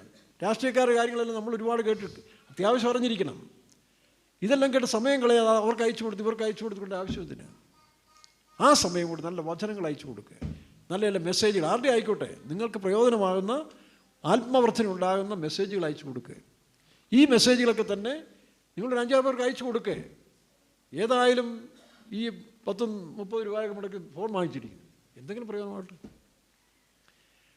പണ്ട് കട്ടപ്പനയിൽ ടെലിഫോൺ വന്ന സമയത്ത്, ആദ്യമായിട്ട് അവിടെ ടെലിഫോൺ എടുത്ത സമയത്ത് ഒരു ഡിക്ഷണറി കൊണ്ട് തന്നവർ, ടെലിഫോൺ ഡിപ്പാർട്ട്മെൻറ്റ്. ഞാൻ ആ ഡിക്ഷണറി നോക്കി ഒരു ദിവസം 5 പേരെ 10 പേരെങ്കിലും വിളിക്കും. നല്ല സമയം കിട്ടുമ്പോഴൊക്കെ വിളിക്കും. വിളിച്ചിട്ട് ഗുഡ് മോർണിംഗ് പറയും, അല്ലെങ്കിൽ എന്തെങ്കിലും പറയും. ശരി, ഞാനിങ്ങനെ പെറ്റിക്കോസ്റ്റ് മിഷനിൽ നിന്ന് വിളിക്കുകയാണ്, അല്പം വചനം പറയട്ടെ എന്ന് ചോദിക്കും. മിക്കവാറും ആൾക്കാർ പറയും, സുവിശേഷം പറയും, പ്രാർത്ഥിക്കും, നിങ്ങൾക്ക് വേണ്ടി പ്രാർത്ഥിക്കട്ടെ എന്ന് ചോദിക്കും. ആത്മാവഹേമിക്കുന്നത് പ്രാർത്ഥിക്കാൻ പറയും. അങ്ങനെ എത്ര വീടുകൾ ഞങ്ങൾക്ക് ആ കാലത്തിൽ കയറി ഇറങ്ങാനും ചിലർ വരാനിടയായി. അപ്പോൾ ഇതുപോലെ നിങ്ങളുടെ സമയം വൃഥാവാക്കാതെ, നശിക്കുന്നതിന് വേണ്ടി ഉപയോഗിക്കാതെ, നിങ്ങളുടെ ബുദ്ധിയും ജ്ഞാനവും ദൈവം തന്നിരിക്കുന്നതാണ്. ആ ബുദ്ധിയും ജ്ഞാനവും ലോകത്തിന് വേണ്ടി ചിലവഴിക്കാതെ, നാശത്തിന് വേണ്ടി ചിലവഴിക്കാതെ, നല്ല കാര്യത്തിന് വേണ്ടി ചിലവഴിക്കുക, നല്ലതിനു വേണ്ടി. ഇപ്പം എനിക്കെൻ്റെ ജീവിതത്തിലുള്ള ഏറ്റവും വലിയ അഭിമാന സന്തോഷം, 19-ാമത്തെ വയസ്സിൽ കർത്താവ് എന്നെ വിളിച്ച് വേർതിരിച്ചു. ആ വേർതിരിവിന് ശേഷം തമിഴ്നാട്, പല സ്ഥലം, Karnataka, Andhra, northern side, north east സൈഡുകളിൽ പലയിടത്തും സുവിശേഷത്തിൻ്റെ സാക്ഷിയായിട്ട് പോകാൻ സാധിച്ചിട്ടുണ്ട്. ആത്മാക്കളെ കിട്ടിയിട്ടുണ്ട്. എത്രയോ പേര് സുവിശേഷകർക്ക് ഇറങ്ങി, എത്രയോ പാപത്തിൽ ജീവിച്ചവർ. ഒരിക്കൽ മദ്രാസ് ഞാൻ മെറീന ബീച്ചിൽ ട്രാക്ട് കൊടുത്തുകൊണ്ടിരിക്കുന്ന സമയത്തിൽ ഒരു ചെറുപ്പക്കാരൻ, 10-30 വയസ്സാണ്, ഒരു പാറയുടെ പുറത്ത്, വെള്ളത്തിനകത്ത് പാറയുടെ പുറത്ത് നിൽക്കുകയാണ്. അപ്പോൾ ഞങ്ങൾ സന്ധ്യയാകുക, എന്നോട് കൂടെ പോരാൻ പറഞ്ഞു. പക്ഷേ പെട്ടെന്ന് എനിക്ക് ആത്മഹേമത്തിൽ ഞാൻ പോയി അവിടെ പോയി ഒരു ട്രാക്ട് കൊടുത്തു. അതിൻ്റെ അഡ്രസ്സ് കണ്ടുപിടിച്ച് ആ മനുഷ്യൻ, ഞാനിന്ന് മദ്രാസിലൊരു ഫെയ്ത്തോമിലേക്ക് വന്നു. ചോദിച്ചപ്പോൾ അന്ന് രാത്രിയിൽ ആത്മഹത്യ ചെയ്യുന്നത്. ആകാശവാണി റേഡിയോയിൽ ജോലി ചെയ്യുന്നൊരു ഉദ്യോഗസ്ഥനാണ്. ഒരു കടം കയറി, പലിശക്കാർ തന്നെ ഞെരുക്കി. അപ്പോഴാണ് ഇത് കിട്ടിയത്. അവസാനം ആ പുള്ളി ഞാൻ ഫെയ്ത്തോമിൽ 2 ദിവസം താമസിപ്പിച്ചു, പ്രാർത്ഥിച്ചു. അതിനുശേഷം ഈ കടക്കാരെല്ലാം ഫോണിൽ വിളിപ്പിച്ചു ഫെയ്ത്തോമിൽ വരുത്തി. ഫെയ്ത്തോമിൽ വരുത്തി ഞാനവരോട് പറഞ്ഞു, ഈ മനുഷ്യൻ ഇന്നലെ ആത്മഹത്യ ചെയ്യേണ്ടതായിരുന്നു, അവിടെ നിങ്ങൾ പലിശ വാങ്ങിക്കരുത്, നിങ്ങളുടെ കടം ശരിയാക്കി തരും. അങ്ങനെ അദ്ദേഹം ഓൾ ഇന്ത്യ റേഡിയോയിൽ ഏതോ ഒരു ഫണ്ട് എടുത്ത് വേറെ ചില ഹെൽപ്പെല്ലാം കിട്ടി, കുറേ പേരുടെ കടമെല്ലാം തീർത്തു. തനിക്ക് ജോലി പ്രൊമോഷനായി കോഴിക്കോട് ആകാശവാണിയിലേക്ക് മാറുകയും ചെയ്തു. താനൊരു ദൈവവചനായി മാറി. കണ്ണൂർ ഞാനിരിക്കുമ്പോഴേ ഒരു വലിയ കോൺട്രാക്ടറാണ്. അങ്ങനെ എത്രയോ സംഭവങ്ങൾ, 100 കണക്കിന് സംഭവങ്ങൾ ഉണ്ടായിട്ടുണ്ട് ഓരോ സ്ഥലത്ത് വെച്ച്. അവർ മൊത്തം നോക്കിയാൽ ഒരു വലിയ കോൺട്രാക്ടറാണ്, കടലിൽ കല്ലിടുന്ന മനുഷ്യനാണ്, കോടികളുടെ പരിപാടിയാണ്. പുള്ളി വീട്ടിലൊരു ദിവസം എന്നെ കൊണ്ടുപോയി, അന്നത്തെ കാലത്തിൽ വലിയൊരു കോടി മുടക്കി ബംഗ്ലാവ് വെച്ചിരിക്കുകയാണ്. പക്ഷേ ഭരണം മാറി, തനിക്കെതിരായി, കടം കയറി, ഒരു വിധത്തിൻ്റെ രക്ഷയില്ല, ആത്മഹത്യയുടെ വക്കിലെത്തിയിരിക്കുകയാണ്. തൻ്റെ മകൻ തന്നെ വിട്ട് നാട് വിടാൻ തീരുമാനിച്ചു. പെട്ടെന്ന് പുള്ളി ഞങ്ങൾ പരിചയപ്പെട്ടു, തൻ്റെ ഫ്ലാറ്റിലേക്ക് എന്നെ കൊണ്ടുപോയി. ഞാൻ ആ ഫ്ലാറ്റിൽ ചെന്ന് പ്രാർത്ഥിച്ചു, സംസാരിച്ചു. ഇപ്പോൾ ഈ മകൻ്റെ കല്യാണം പ്രപ്പോസൽ ചെയ്തിട്ട് 2 വർഷമായി. ഇങ്ങനൊരു പ്രതിസന്ധിയാണ്. തന്നെയല്ല, താൻ പണിത 1 കോടി വീട്ടിൽ തനിക്ക് താമസിക്കാൻ വയ്യാതെ വീട് വിട്ട് ഇറങ്ങേണ്ടി വന്നു. 2-3 വാറണ്ട് നോട്ടീസ് വന്നിരിക്കുകയാണ് കടക്കാർ നാട്ടിൽ തന്നെ. അങ്ങനെ തനിക്ക് വീട് വിട്ട് ഇറങ്ങി വന്ന് തൻ്റെ ഒരു ഫ്ലാറ്റ് താമസിക്കുകയാണ്. അപ്പോൾ തന്നെ കണ്ണൂരിൽ പാറ പൊട്ടിക്കാൻ വേണ്ടി 10 ഏക്കർ സ്ഥലം വാങ്ങിച്ചിട്ടുണ്ട്. 30 ലോറിയുള്ള മനുഷ്യനായിരുന്നു, ഈ കടലിൽ കല്ലിലായിരുന്നു. പക്ഷെ ഭരണം മാറി, താനെന്ന് എം ഇ രാഘവൻ്റെ ആളായിരുന്നു. എം ഇ രാഘവൻ മറുഭാഗത്തേക്ക് പോയി കഴിഞ്ഞപ്പോൾ മാർക്സിസ്റ്റ് പാർട്ടിക്കാർ തനിക്കെതിരായി ഒരു സുപ്രഭാതത്തിൽ ഈ 30 ലോറിയും തീ വെച്ച് കത്തിച്ചു കളഞ്ഞു. 5 ലക്ഷം രൂപ വാങ്ങിച്ച ചീഫ് എഞ്ചിനീയർ, എക്സിക്യൂട്ടീവ് എഞ്ചിനീയറോ ഡിപ്പാർട്ട്മെൻറ്റ് PWD എഞ്ചിനീയർ 5 ലക്ഷം രൂപയാണ് കൈക്കൂലി കൊടുത്തത്. കൈക്കൂലി നഷ്ടമായതല്ലാതെ പ്ലാൻ സാങ്ഷൻ ആക്കിയില്ല. അങ്ങനെ എല്ലായിടവും പ്രതികൂലമായി. ഞാൻ അദ്ദേഹത്തോട് രാത്രി 2 മണിക്ക് 2 മണി വരെ ഇരുന്ന് സംസാരിച്ച് പ്രാർത്ഥിച്ചു. ആ മകൻ എന്നോട് പറഞ്ഞു, ഞാൻ ഇദ്ദേഹത്തെ വിട്ടു പോകുമെന്ന് പറഞ്ഞു. ഈ അപ്പൻ ഇങ്ങനെയൊക്കെ ചെയ്ത് നാശമായി, ഞാനതുകൊണ്ട് ഇനി മേലാൽ ഈ ഭാഗത്തേ ഇല്ല, ഞാൻ പോകാൻ വരട്ടെ. അപ്പം താൻ പ്രപ്പോസ് ചെയ്ത പെണ്ണിനെ തിരുവല്ല ഞാൻ വിളിപ്പിച്ചു ആ വീട്ടിലെ. അവിടെ വെച്ച് കല്യാണം ഉറയ്ക്കാൻ പറഞ്ഞു. എന്തോ ഭാഷയിൽ പറയുന്നത് ചോദിച്ചു. ഞാൻ പറഞ്ഞു കല്യാണം ഉറപ്പിച്ചേക്കാൻ പറഞ്ഞു. ഡേറ്റും കൊടുത്തു. കല്യാണം നടന്ന ഡേറ്റും കൊടുത്തു. ഈ മനുഷ്യൻ വീട്ടിൽ കയറാൻ വയ്യാതെ വാറണ്ട് കിടക്കുമ്പം പാസ് ഇതെന്തോ കാണിക്കുന്നു ചോദിച്ചു സ്നേഹത്തോട്. ഞാനല്ല, എൻ്റെ അകത്തിരിക്കുന്ന ആത്മാവായി പറയുന്നതാണ്. അങ്ങനെ ഉറപ്പിച്ചു. എന്നിട്ട് ഞാനിവിടെ പറഞ്ഞു തിരിച്ചു പൊക്കോളാൻ പറഞ്ഞു. വീട്ടിൽ പൊക്കോ. 7 കേസോ 7 8 കേസ് കിടക്കുക വാറണ്ട് സഹിതം. കടം വാങ്ങിച്ചിട്ട് കൊടുക്കാനൊക്കെ ഒന്നുമില്ല. ഗവൺമെൻറ് ചെയ്യുന്ന ബില്ലും പാസ്സായിട്ടില്ല. അങ്ങനെ ആത്മഹത്യയുടെ വക്കിലെത്തിയ ഒരു വലിയ കോൺട്രാക്ടറെ അവസാനം വീട്ടിലേക്ക് പറഞ്ഞയച്ചു. ഇദ്ദേഹം ഒരു മാന്യനായ മനുഷ്യനെ കേട്ടോ, കൊടുക്ക വാങ്ങൽ വിശ്വസ്തനായിരുന്നുകൊണ്ട് താൻ തിരിച്ചു വന്നപ്പോൾ ഇവർ വിചാരിച്ചു വന്ന സ്ഥിതിക്ക് പെട്ടുകണക്കിന് കാശുമായിട്ടായിരിക്കും വന്നിരിക്കുന്നത്. അങ്ങനെ 3-4 ദിവസം വളരെ സന്തോഷത്തോടെ അവരെല്ലാം സ്വീകരിച്ചെങ്കിലും കാശില്ലെന്ന് അറിഞ്ഞപ്പോൾ അവർ പ്രശ്നമുണ്ടാക്കി. അപ്പോഴത്തേക്ക് ഈ പറഞ്ഞ കോടിയുള്ള ബംഗ്ലാവിൻ്റെ ഒരു ഭാഗം അവർ ഉടച്ചിട്ട് അവിടെയുള്ള സെറ്റി മറ്റു കാര്യങ്ങളെല്ലാം പലതും എടുത്തുകൊണ്ട് പോയി, പല ഉപകരണങ്ങളും. അങ്ങനെ ഇവർ പൈസയില്ലെന്ന് അറിഞ്ഞപ്പോൾ ഇവർ ബഹളമായി. അപ്പോൾ ഞാനന്ന് സുൽത്താൻ ബത്തേരില്ല, കണ്ണൂരിൽ നിന്ന് മാറി സുൽത്താനിലേക്ക് ബത്തേരി. ഫാഷാണ് ഇതെല്ലാം ഒപ്പിച്ച്, അതുകൊണ്ട് എന്ത് ചെയ്യണമെന്ന് അറിയത്തില്ല, പെട്ടെന്ന് വരാൻ പറഞ്ഞു. ഞാൻ രാത്രി ചെന്ന് അവർ വീട്ടിൽ നിന്ന് പ്രാർത്ഥിച്ചു. 3 ദിവസമേ ഉള്ളൂ കല്യാണത്തിന് 3 ദിവസമേ ഉള്ളൂ. ഞാൻ പറഞ്ഞൊരു കാര്യം ചെയ്യും, കല്യാണത്തിന് 3 പേര് മതിയല്ലോ, ഒരുപാട് പേരുടെ ആവശ്യമില്ല. ആരൊക്കെയാണ്? പെണ്ണും ചെറുക്കനും അച്ഛനും. പിന്നെ പെണ്ണിൻ്റെ വീട്ടുകാർ തിരുവല്ലായിലുണ്ട്, അതുകൊണ്ട് അവരവിടെ വന്നോളും.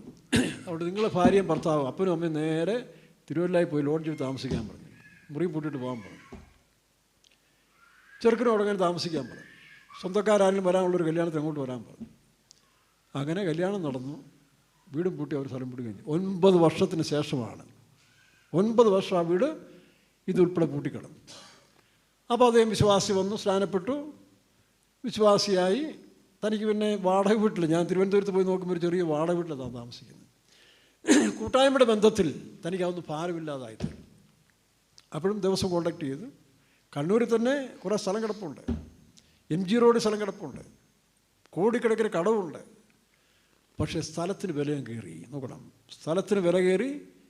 ഞാനൊരു വക്കീലെ പറഞ്ഞിട്ടൊരു വക്കീൽ അറേഞ്ച് ചെയ്തു. ഇവിടെ തിരുവനന്തപുരത്തുള്ളൊരു വിശ്വാസി വക്കീലാണ്. BJP-കാരുണ്ട്, മറ്റു പലരുണ്ട്. എല്ലാവരും സംസാരിച്ച് പലിശയൊക്കെ ഒഴിവാക്കി. കാരണം ഇദ്ദേഹത്തിന് കിട്ടാൻ വഴിയില്ലല്ലോ.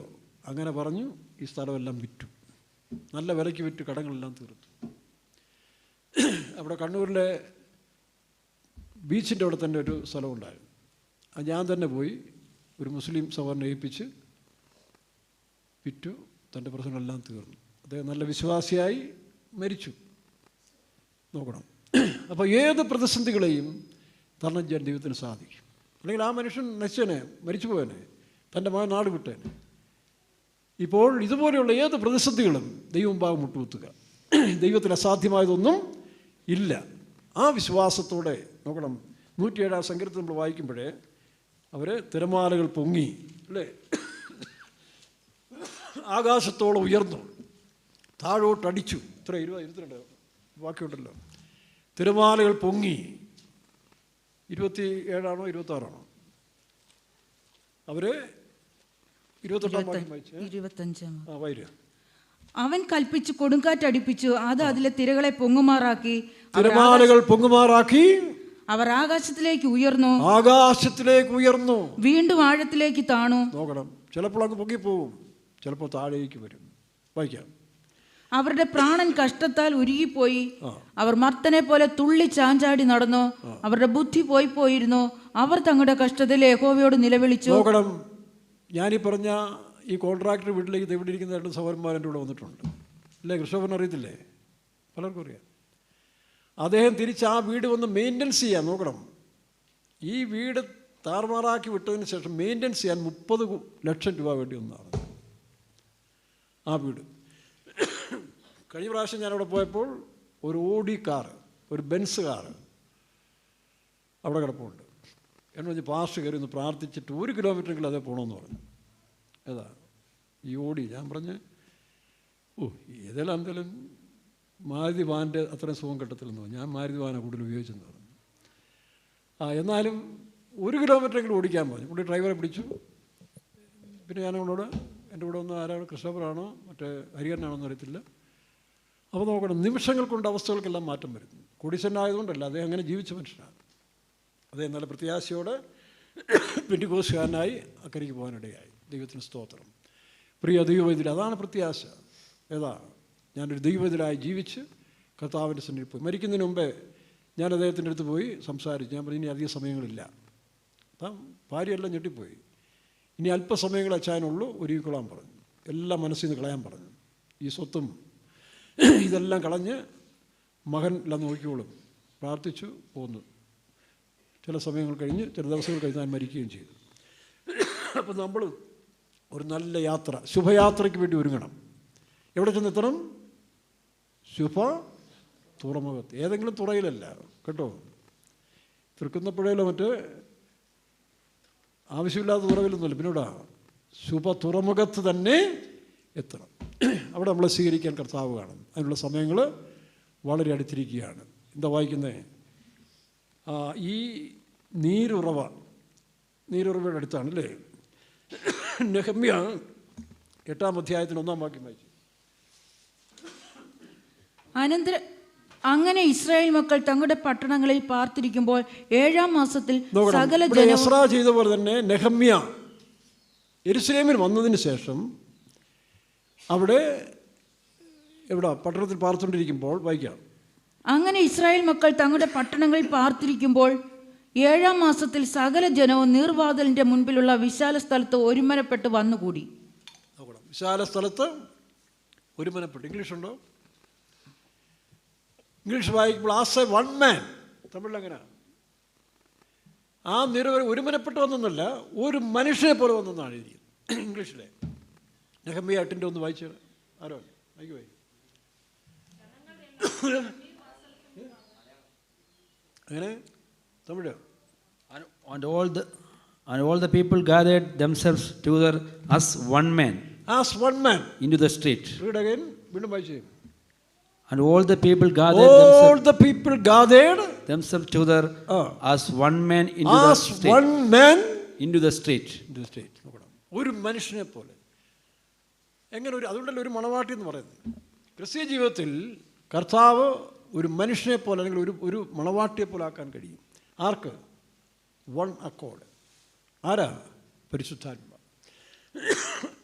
അതുകൊണ്ടാണ് പെന്തക്കോസ്ത് നാളിൽ പരിശുദ്ധാത്മാവിനെ പ്രാപിച്ച ജനം ഒരു മനുഷ്യനെ പോലെ ഒരുമനപ്പെട്ട് അവരുടെ സ്വത്ത് പോലും സ്വന്തമായിട്ടൊരു ചിന്തിച്ചില്ല. വിശ്വസിച്ചവരെല്ലാം ഒരു കൂട്ടം പോലെയായിരുന്നു. അപ്പോൾ ആ ഒരു അനുഭവത്തിലേക്ക് വരണമെങ്കിൽ പെന്തിക്കോസ്തിൻ്റെ അനുഭവം നമുക്കുണ്ടാകണം. പെന്തിക്കോസ്റ്റ് എന്ന് എന്താ എൻ്റെ അർത്ഥം? പരിശുദ്ധാത്മാവിൻ്റെ പകർച്ചയാണ്. മാരി. അതിന് പിന്മഴയും മുൻമഴയുണ്ട്. നമുക്കറിയാം, യാക്കോബിൻ്റെ ലേഖനത്തിൽ വായിക്കുമ്പോൾ 4 ഒരു കൃഷിക്കാരൻ തൻ്റെ കൃഷിയുടെ പൂർണ്ണതയ്ക്ക് വേണ്ടി മുൻമഴയും പിന്മഴയും പ്രതീക്ഷിക്കുന്ന പറയുന്നത്. 5-ന്റെ 7-ാം വാക്യം. യാക്കോബ് 5-7. കൃഷിക്കാരൻ ഭൂമിയുടെ വിലയേറിയ ഫലത്തിനെ കാത്തുകൊണ്ട് മുൻമഴയും പിന്മഴയും നോക്കണം. എന്താ ഈ മഴയ്ക്കുള്ള പ്രാധാന്യം? നമ്മുടെ നാട്ടിൽ പറയത്തില്ല മുൻമഴ മാത്രമല്ല, പിന്മഴയല്ല, ഇടമഴ എന്ന് പറയുന്നുണ്ട്. വേനൽമഴ. ഈ വേനൽമഴ എന്ന് പറയുന്നത് അതുകൂടെ കിട്ടിയെങ്കിലേ കൃഷി പൂർണ്ണമാകത്തുള്ളൂ. വേനൽ ശക്തിപ്പെട്ട സമയത്ത് പെട്ടെന്നൊരു മഴ പെയ്യും. ഇപ്പോൾ 3 മഴയാണ്. അതിൽ മുൻമാരി, പിന്മാരി, ഇടമാരി അല്ലെങ്കിൽ വേനൽമഴ. ഇപ്പോൾ 2 മാരിയും കഴിഞ്ഞ സമയമാണ്. മുൻമഴയും കഴിഞ്ഞു, പിന്മഴ. ഇനി എന്താ? സക്കറിയ 10-ാം അധ്യായം വായിക്കുമ്പോൾ പിന്മാരിയിൻ കാലത്തിൽ യഹോവയുടെ മഴയ്ക്ക് അപേക്ഷിപ്പിൻ. വായിക്കാം. പിന്മഴയുടെ കാലത്ത് യഹോവയോട് മഴയ്ക്ക് അപേക്ഷിപ്പിൻ. പിന്മാരിയിൻ കാലത്തിൽ യഹോവയോട് മഴയ്ക്ക് അപേക്ഷിപ്പിൻ. യഹോവ മിന്നൽ പിണർ ഉണ്ടാക്കുന്നുവല്ലോ. നോക്കണം, ഇംഗ്ലീഷ് ഒന്ന് വായിച്ച്. യഹോവ മിന്നൽ പിണറുകളെ ഉണ്ടാക്കുന്നു.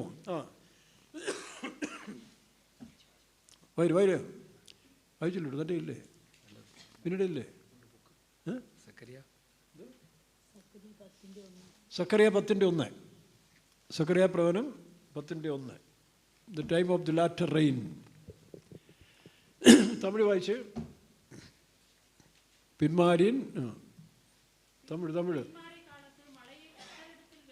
പിന്മാരിയിൻ കാലത്തിൽ മഴയെ കർത്തൃടുത്ത് വേണ്ടിക്കൊള്ളുവിൻ. ആ, എന്നാൽ മുന്മാരി അങ്ങനല്ല. അന്ത്യകാലത്തിൽ ഞാൻ സകല ജഡത്തിന്മേലും എൻ്റെ ആത്മാവിന് പകരും. അതൊരു കോമൺ വാഗ്ദത്തമാണ്. പക്ഷെ പിന്മാരി അങ്ങനല്ല. രക്ഷയ്ക്കായി കാക്ഷിക്കുന്നവനെ ഞാനിതിലാക്കും. ആർക്കാണോ പിന്മാരി വേണ്ട അവർക്ക് മാത്രമേ കിട്ടത്തുള്ളൂ. വിശ്വാസികൾ ഓർത്തോണം, വേലക്കാർ ഓർത്തോണം. ഈ പിന്മാരി നിങ്ങൾക്ക് ലഭിച്ചില്ലെങ്കിൽ നിങ്ങൾ പൂർണ്ണരാകിയില്ല. അതാണ് കൃഷിയുടെ രണ്ടാം ഘട്ടം. വായിച്ചു, ഇംഗ്ലീഷ് ഉണ്ടോ? വരും മൈക്കിൽ വരില്ല, ഉറക്കെ വരും. Ask the Lord for rain in the springtime. It is Lord who makes the storm clouds. He gives shower of rain to men and plants of the fields to everyone. Lord shall make bright clouds. ഏത് വേർഷനാണ്? ഇവിടെ നല്ല Bible എടുത്ത് വായിരും. English ഇവിടെ James King version വേണം Bible എടുക്കാൻ, കേട്ടോ. അതാണ് ഒറിജിനൽ ട്രാൻസ്ലേഷൻ. കിങ് ജെയിംസ് വേർഷനെ ഇംഗ്ലീഷ് ഉപയോഗിക്കാവും. ബാക്കിയെല്ലാം ലൈറ്റായിട്ടും വ്യാകരണത്തിലും വ്യത്യാസം വരും. Ask ye of the Lord rain in the time of the latter rain. In the time of the latter rain. പിന്മാരിയൻ കാലത്തിൽ യഹോവയോട് അപേക്ഷിക്കണം. അതാണ് നമ്മൾ ഈ ദിവസങ്ങളിൽ പ്രാർത്ഥിക്കാൻ പോകുന്നത്. ഈ കാലത്തിൽ പിന്മാരിക്കായിട്ടുള്ള പ്രാർത്ഥനയാണ് നമ്മൾ പ്രാർത്ഥിക്കാൻ പോകുന്നത്. വായിക്കാം. So the Lord shall make bright clouds. Lord shall make bright clouds and give them showers of rain to everyone grass in the field. നോക്കണം എന്താ. അപ്പം ദൈവം പിന്മാരിയുടെ കാലം കൊണ്ട് ബ്രൈറ്റ് ക്ലൗഡ്സിനെ ഉണ്ടാക്കുകയാണ്. നമ്മുടെ കർത്താവായ യേശുവും ശിഷ്യന്മാരും മലയിലിരിക്കുന്ന സമയത്തിൽ രൂപാന്തരപ്പെട്ടു, നല്ല വെൺമേഘം പോലെ. ഇപ്പം മേഘങ്ങൾ പലതുണ്ട്. കറുത്ത മേഘമുണ്ട്, വെൺമേഘമുണ്ട്. കറുത്ത മേഘം എന്ന് പറഞ്ഞാൽ ഇടവപ്പാതിയിൽ വെള്ളം കൂട്ടിയിരുന്ന സമയമാണ്. അത് പെയ്ത് ഇതല്ല. ഈ മഴ കൊണ്ട് ബ്രൈറ്റ് ക്ലൗഡ്സിനെ ഉണ്ടാക്കുകയാണ്. അതായത് വിശുദ്ധന്മാരെ ഉരുവാക്കുന്ന മഴയാണ്. വിശ്വാസികളെ ഉരുവാക്കാനല്ല, വിശുദ്ധന്മാരെ ഉരുവാക്കുന്നതാണ് പിന്മാരി എന്ന് പറയുന്നത്. ഇനി നമുക്ക് നാച്ചുറൽ ഇതൊന്നും എടുക്കാം.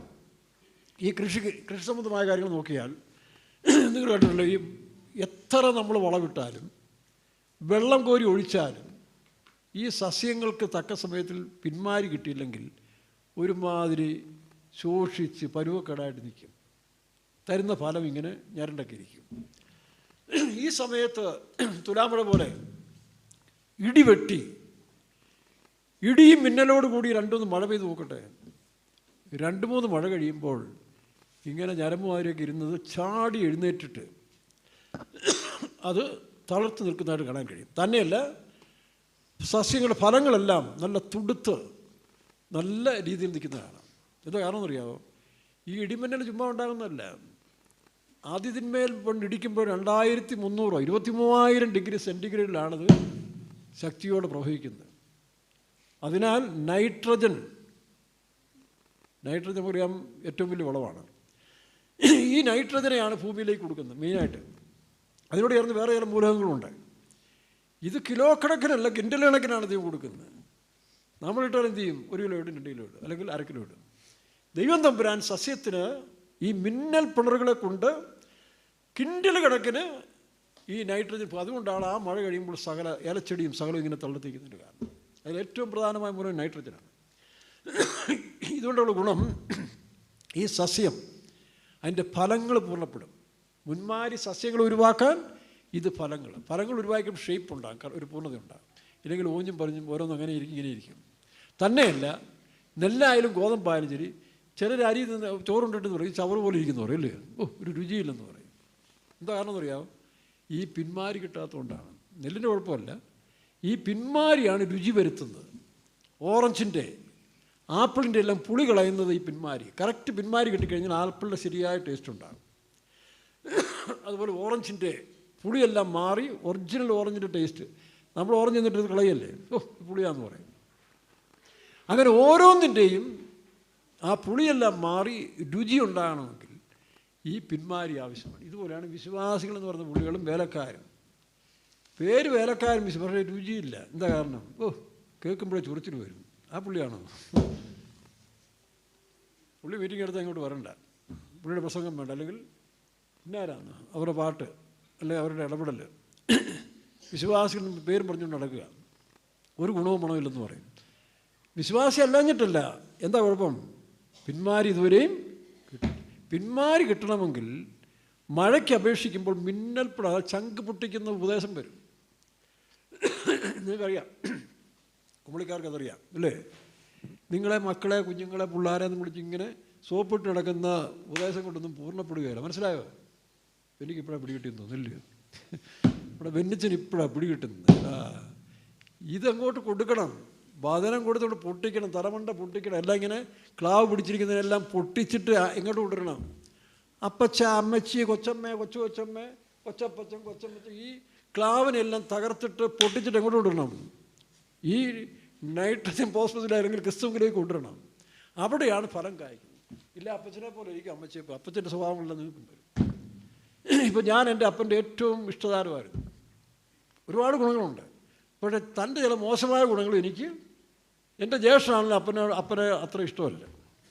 അതുകൊണ്ട് പുള്ളിയുടെ ആ ഒരു ഇച്ചിരി കുടിക്കും, ലാഭിഷാണ്, സുഖജീവിതം, ഇതൊക്കെ പുള്ളിയുടെ ഒരു ട്രെൻഡാണ്. പക്ഷേ ചേട്ടായിക്ക് അപ്പനോട് വലിയ ലോഹ്യമല്ലാഞ്ഞുകൊണ്ട് അടുക്കത്തില്ല. പക്ഷേ എനിക്ക് വലിയ ലോഹ്യമായിട്ട് തൻ്റെ ചില ഗുണങ്ങൾ, ആ ഗുണങ്ങളെല്ലാം പ്രാപിച്ചു പോയിരുന്നെങ്കിൽ ഇന്ന് ലോകത്ത് കാണത്തില്ല.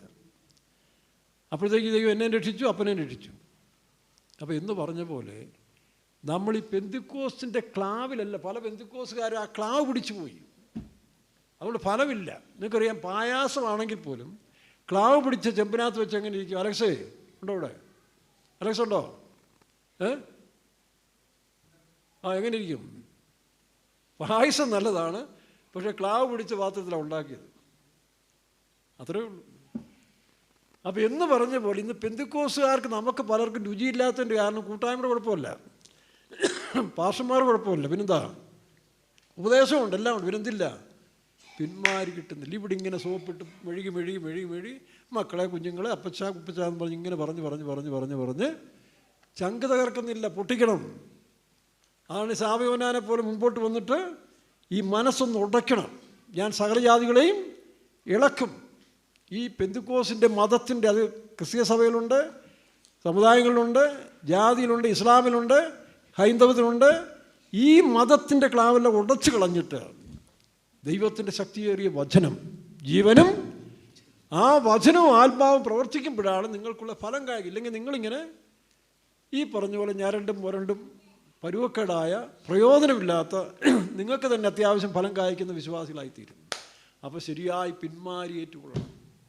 അത് പെയ്യുമ്പോൾ കുറേ പേര് ഏറ്റെടുക്കുന്നുണ്ട്. ഇവിടെ തന്നെയും ചിലർക്ക് വ്യത്യാസം. ഞാനും ഇവിടുത്തെ ഒരു വിശ്വാസിയും കൂടി ഒരു വീട്ടിൽ ചെന്ന് സംസാരിച്ചിരിക്കുമ്പോൾ പുള്ളി പറഞ്ഞു, ഈ പാസ്റ്റർ ഒന്ന് ഞങ്ങൾക്ക് ഉപദേശം തന്നപ്പോൾ ഒരു ഗുണമുണ്ടായി. പുള്ളി പറഞ്ഞ ഞാൻ ആരാണെന്ന്, അതായത് താൻ ആരാണെന്ന് ശരിക്കും ബോധ്യപ്പെടാൻ സാധിച്ചു. ഒരു അറിവില്ല. ഇദ്ദേഹത്തിൻ്റെ ഈ മിനിസ്ട്രി അല്ലെങ്കിൽ വചനം കിട്ടിയതിനാൽ ഞാൻ ആരാണെന്നുള്ളത് എനിക്ക് തിരിച്ചറിയാൻ കഴിഞ്ഞു. ഒന്നാമത്തത്. പിന്നീട് നോക്കുമ്പോൾ തന്നെ അതിൻ്റെതായ ഗുണങ്ങൾ പലതും കാണുന്നുമുണ്ട്. നമ്മളോട് ഇപ്പോഴും വളരെ സഹകരിച്ച് നിൽക്കുന്ന ഒരാളാണ്. ഒരു വീട്ടിൽ വിസിറ്റ് ചെയ്തപ്പോൾ, അതും ഒരു മർത്തോമക്കാരൻ്റെ വീട്ടിൽ വെച്ച് പറഞ്ഞു. അപ്പോൾ ഇതാണ് പിന്മാരി. അപ്പോൾ പിന്മാരി സോപ്പിടുന്ന പരിപാടിയല്ല, ഉടച്ച് ശരിയാക്കളയും. ഇടിമിന്നൽ തകർക്കുന്നതായിരിക്കും. പക്ഷേ ആ ഇടിമിന്നലിൻ്റെ ഉപദേശങ്ങൾ വെളിപ്പെടണം. അവിടെ സോപ്പിംഗ് അല്ല. ഇത് പലരും ഇഷ്ടപ്പെടുന്നില്ലല്ലോ. ഞങ്ങൾക്ക് അനുകൂലമായിട്ട് പറഞ്ഞോണം, ഞങ്ങളെ പൊക്കി പറഞ്ഞോണം. ഇങ്ങനെയുള്ള വിശ്വാസികൾ ഒരു ഗുണം ഉണ്ടാകത്തില്ല. അവരിവിടുത്തെ ഒന്നാമത്തെ വിശ്വാസികളായിരിക്കും, പക്ഷെ അവരായിരിക്കും ഏറ്റവും ക്ലാവ് പിടിച്ചു വരും. എന്താ കാരണം? പിന്മാരി അവരിഷ്ടപ്പെടുന്നില്ല. തകർക്കുന്ന ഉപദേശം, പുത്രനെ തകർക്കാൻ ദൈവത്തിന് ഇഷ്ടമുണ്ട്. ഇപ്പോഴാണ് മനസ്സിലായല്ലേ പിന്മാരിക്ക് ഇത്രയും ഗുണമുണ്ടെന്നുള്ളത് അല്ലേ? എന്നാൽ ആഗ്രഹിച്ചോണം, ഉടയ്ക്കണം കർത്താവേ. മോവാബ് ബാല്യം മുതൽ വായിച്ചു 45-ലാണോ? യെശയ്യാവിലുണ്ടല്ലോ അല്ലേ? മോവാബ് ബാല്യം മുതൽ. ഇപ്പം ഈ ചുമ എന്താണെന്ന് ചോദിച്ചാൽ എന്താ കാരണം? പറ, ആർക്കും പറയാം. ഞാൻ ഇന്ന് കണ്ടമാനം ചുമയ്ക്കുന്നുണ്ട്. എന്താ കാരണം? പിന്മാരി. ഒറ്റ വാക്കി പറ, ഒരു സമ്മാനം തരാം. ഒറ്റ വാക്കി പറ, ഇന്ന് എന്താണ് പതിവില്ലാതെ ചുമയ്ക്കാൻ കാരണം? പിന്മാരിയുടെ ഉപദേശം, ഉടയ്ക്കുന്ന ഉപദേശം പറയുന്നുണ്ട്. ഉടയുന്ന ഉപദേശം പറഞ്ഞുകൊണ്ടല്ല, ഈ ജനലെല്ലാം തുറന്നു കിടക്കുകയാണ്. കാറ്റ് വരുന്നപ്പം തണുപ്പ് കാറ്റ് 4 ഭാഗത്തുനിന്നും. കാരണം ജനലെല്ലാം ഉടച്ച് നമ്മൾ പുതിയ വെച്ചില്ലേ, അപ്പം ഓവർ തണുപ്പാണ്. ഇന്നലെ രാത്രി ഒരു അബദ്ധം പറ്റി. നമ്മൾ ഹീറ്റർ വെച്ച് കിടന്നെങ്കിലും ഉറക്കം വരത്തുള്ളൂ. കാരണം മുറിയുടെ ഇന്നലെ ഞാൻ എന്ത് ചെയ്യുന്നറിയാവോ, പകൽ തുറന്നിട്ടൊരു ജനൽ അങ്ങനെ തന്നെ തുറന്നു കിടന്നു. രാത്രി തണുപ്പ്, ഹീറ്റർ ഇട്ടും തണുപ്പ് മാറുന്നില്ലല്ലോ. ശ്രദ്ധിച്ചില്ല. അപ്പോഴും ചോദിച്ചു. രാവിലെ നോക്കിയപ്പം ജനൽ തുറന്നു കിടക്കുക. അപ്പോൾ എന്ന് പറഞ്ഞ പോലെ ഈ തണുപ്പ് കാറ്റ് നമ്മളെന്ത് ചെയ്യും? സുഖം ഉണ്ടാക്കുന്നതല്ല. ഇതുപോലെ നമ്മളെ തണുപ്പിക്കാനും സോപ്പിടാനും വരുന്ന വേലക്കാരും വിശ്വാസിനും സൂക്ഷിച്ചോണം. അവർക്ക് അറിവില്ലായ്മ. മാതാപിതാക്കന്മാർ മക്കളെ വരുത്തുമ്പോൾ അവരെ താരാട്ടുപാടിയല്ല ഉറക്കേണ്ടത്, തകർക്കണം. ഏതാ അവരുടെ ഇഷ്ടങ്ങളെല്ലാം പുത്രനെ തകർക്കാൻ അവർക്ക് ഇഷ്ടം തോന്നി. അവരെ സോപ്പിട്ട് വളർത്തിയാൽ അവർക്ക് പിന്മാരിങ്ങനെ ഞരപിടിക്കും. അവരെപ്പോഴും സെൽഫിഷ്നസ് ഉണ്ടാകും, മറ്റുള്ളവർക്ക് ഫലം കായ്ക്കത്തില്ല. അവരിങ്ങനെ സ്വാർത്ഥത, അവരുടെ മണം, ഗുണം. എന്തൊക്കെയാണ് മണം, ഗുണം? ഒന്ന് വായിച്ചേ. 48:11 മോവാബ് ബാല്യം മുതൽ സൗര്യമായി മട്ടിന്മീതെ മോവാബ് എത്ര? യെശയ്യാവ് 48:11 ഇരമ്യാവ് 45:11 വായിക്കാം. മോവാബ് ബാല്യം മുതൽ സ്വൈര്യമായി മട്ടിന്മീതെ തെളിഞ്ഞു നിന്നു. മോവാബ് ബാല്യം മുതൽ സ്വൈര്യമായി മട്ടിന്മീതെ തെളിഞ്ഞു നിന്നു. അടുത്ത് അവനെ പാത്രത്തിൽ നിന്നും പാത്രത്തിലേക്ക് പകരുകയോ പാത്രത്തിൽ നിന്ന് പാത്രത്തിലേക്ക് പകരുകയോ പ്രവാസത്തിലേക്ക് കൊണ്ടുപോകുകയോ ചെയ്തിട്ടില്ല. അതുകൊണ്ട് അവന്റെ സ്വാദു ഭോജനം അവനിൽ തന്നെ ഇരിക്കുന്നു. സ്വാദ്, അവന്റെ മണം, അവന്റെ ഗുണം അവനെ വിട്ട് പോകും.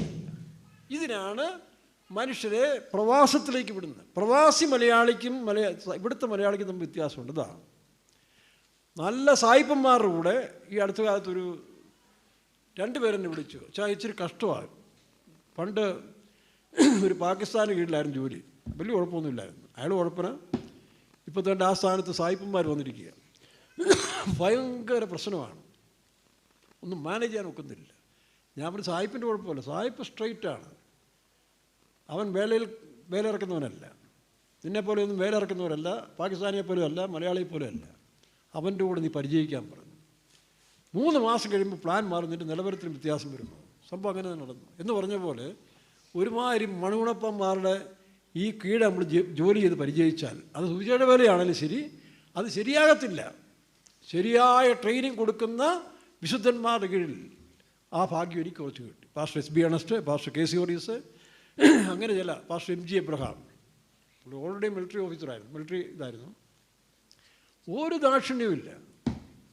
അങ്ങനെ വളർന്നുകൊണ്ട് നമുക്കിപ്പോഴും ഈ പ്രസ്ഥാനത്തോട് വലിയ ബന്ധമുണ്ട്.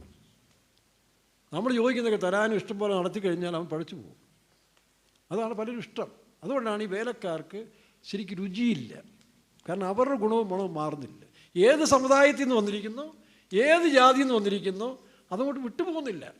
കാരണം പ്രവാസത്തിൽ നിന്ന് പ്രവാസത്തിലേക്ക് പോയിട്ടില്ല, പാത്രത്തിൽ നിന്ന് പാത്രത്തിലേക്ക് പകർന്നിട്ടില്ല. ഇങ്ങനെ അട്ടിപ്പേറായിട്ട് ഒരിടത്ത് കിടന്ന് അവർ ചിലപ്പോൾ കുറേ കാശ് കൊടുക്കും, കുറേ സോപ്പിടും, കുറച്ച് എന്ത് ചെയ്യും, ഓറഞ്ച് വാങ്ങിച്ചു കൊടുക്കും, അല്ലെങ്കിൽ പിന്നെന്താ കപ്പലണ്ടി വാങ്ങിച്ചു കൊടുക്കും. ഇങ്ങനെ ഷോപ്പിങ്ങിൽ പോകുന്ന പാർട്ടികളൊന്നും അവരും ഗുണം പിടിക്കത്തില്ല, ഈ പറഞ്ഞ വേലക്കാർ ശരിയാകത്തില്ല. അതിനാണ് TPM ട്രാൻസ്ഫറുകൾ വെച്ചിരിക്കുന്നത്.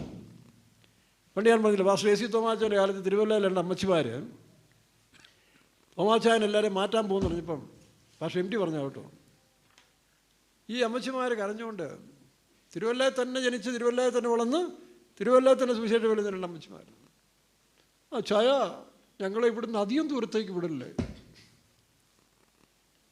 അപ്പോൾ പാസ്റ്റർ ചോദിച്ചു, എവിടുന്ന്? അപ്പോൾ തിരുവല്ലയാണോ ദൈവരാജ്യത്തിൻ്റെ സെൻട്രൽ പോയിൻ്റായിട്ട് നീ വെച്ചിരിക്കുന്നത് ചോദിച്ചു. അടുത്ത ദിവസം തന്നെ അവർക്ക് മാറ്റം കൊടുത്തു.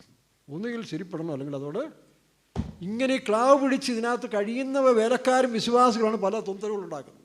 ചില വിശ്വാസികളുണ്ട് ഇങ്ങനെ അവരൊരു പോസ്റ്റ് ഉണ്ടാക്കി എടുത്തെടുത്ത് അതിനുവേണ്ടി കുറേ ചിലവഴിച്ച് സോപ്പിട്ടൊക്കെ പോകും. അടുത്തൊരാൾ വന്നവരെ ദൈവം അവരെ സ്നേഹിച്ചിട്ട് അവരുടെ സ്വാദ് കളയാൻ, മണം കളയാൻ വേണ്ടി ഒരു ശുശ്രൂഷ ആരംഭിക്കുമ്പോൾ ഇവർക്ക് പിടിക്കത്തില്ല. കാരണം അവരെന്നും ഈ പറഞ്ഞ മണവും ഗുണവും അവർക്കിരിക്കും. ജാതിയുടെ മണം, ഭാഷാ മണം, പിന്നെ ദേശത്തിൻ്റെ മണം, മറ്റു പല മണങ്ങളും ഗുണങ്ങളും. കൂരെന്നാണോ ഒരു മനുഷ്യർക്ക് ഈ ആനയുടെ ചൂര് അല്ലേ?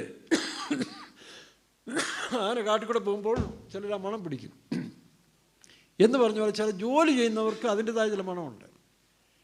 ഇപ്പോൾ പാടത്ത് ഇതുകൊണ്ടല്ലോ ചെളിക്കകത്ത് തന്നെ ജോലി ചെയ്യുന്നവർക്ക് അതിൻ്റെ ഒരു മണം വരും. മരത്തിൽ കയറുന്നവർക്ക് അതിൻ്റെതായ ഒരു മണം വരും. അത് അവരുടെ ഗുണമല്ല, അതിൽ നിന്നുണ്ടാകുന്നത്. അപ്പോൾ എന്ന് പറഞ്ഞ പോലെ ഓരോരുത്തർക്കും തനി ഗുണങ്ങളുണ്ട്.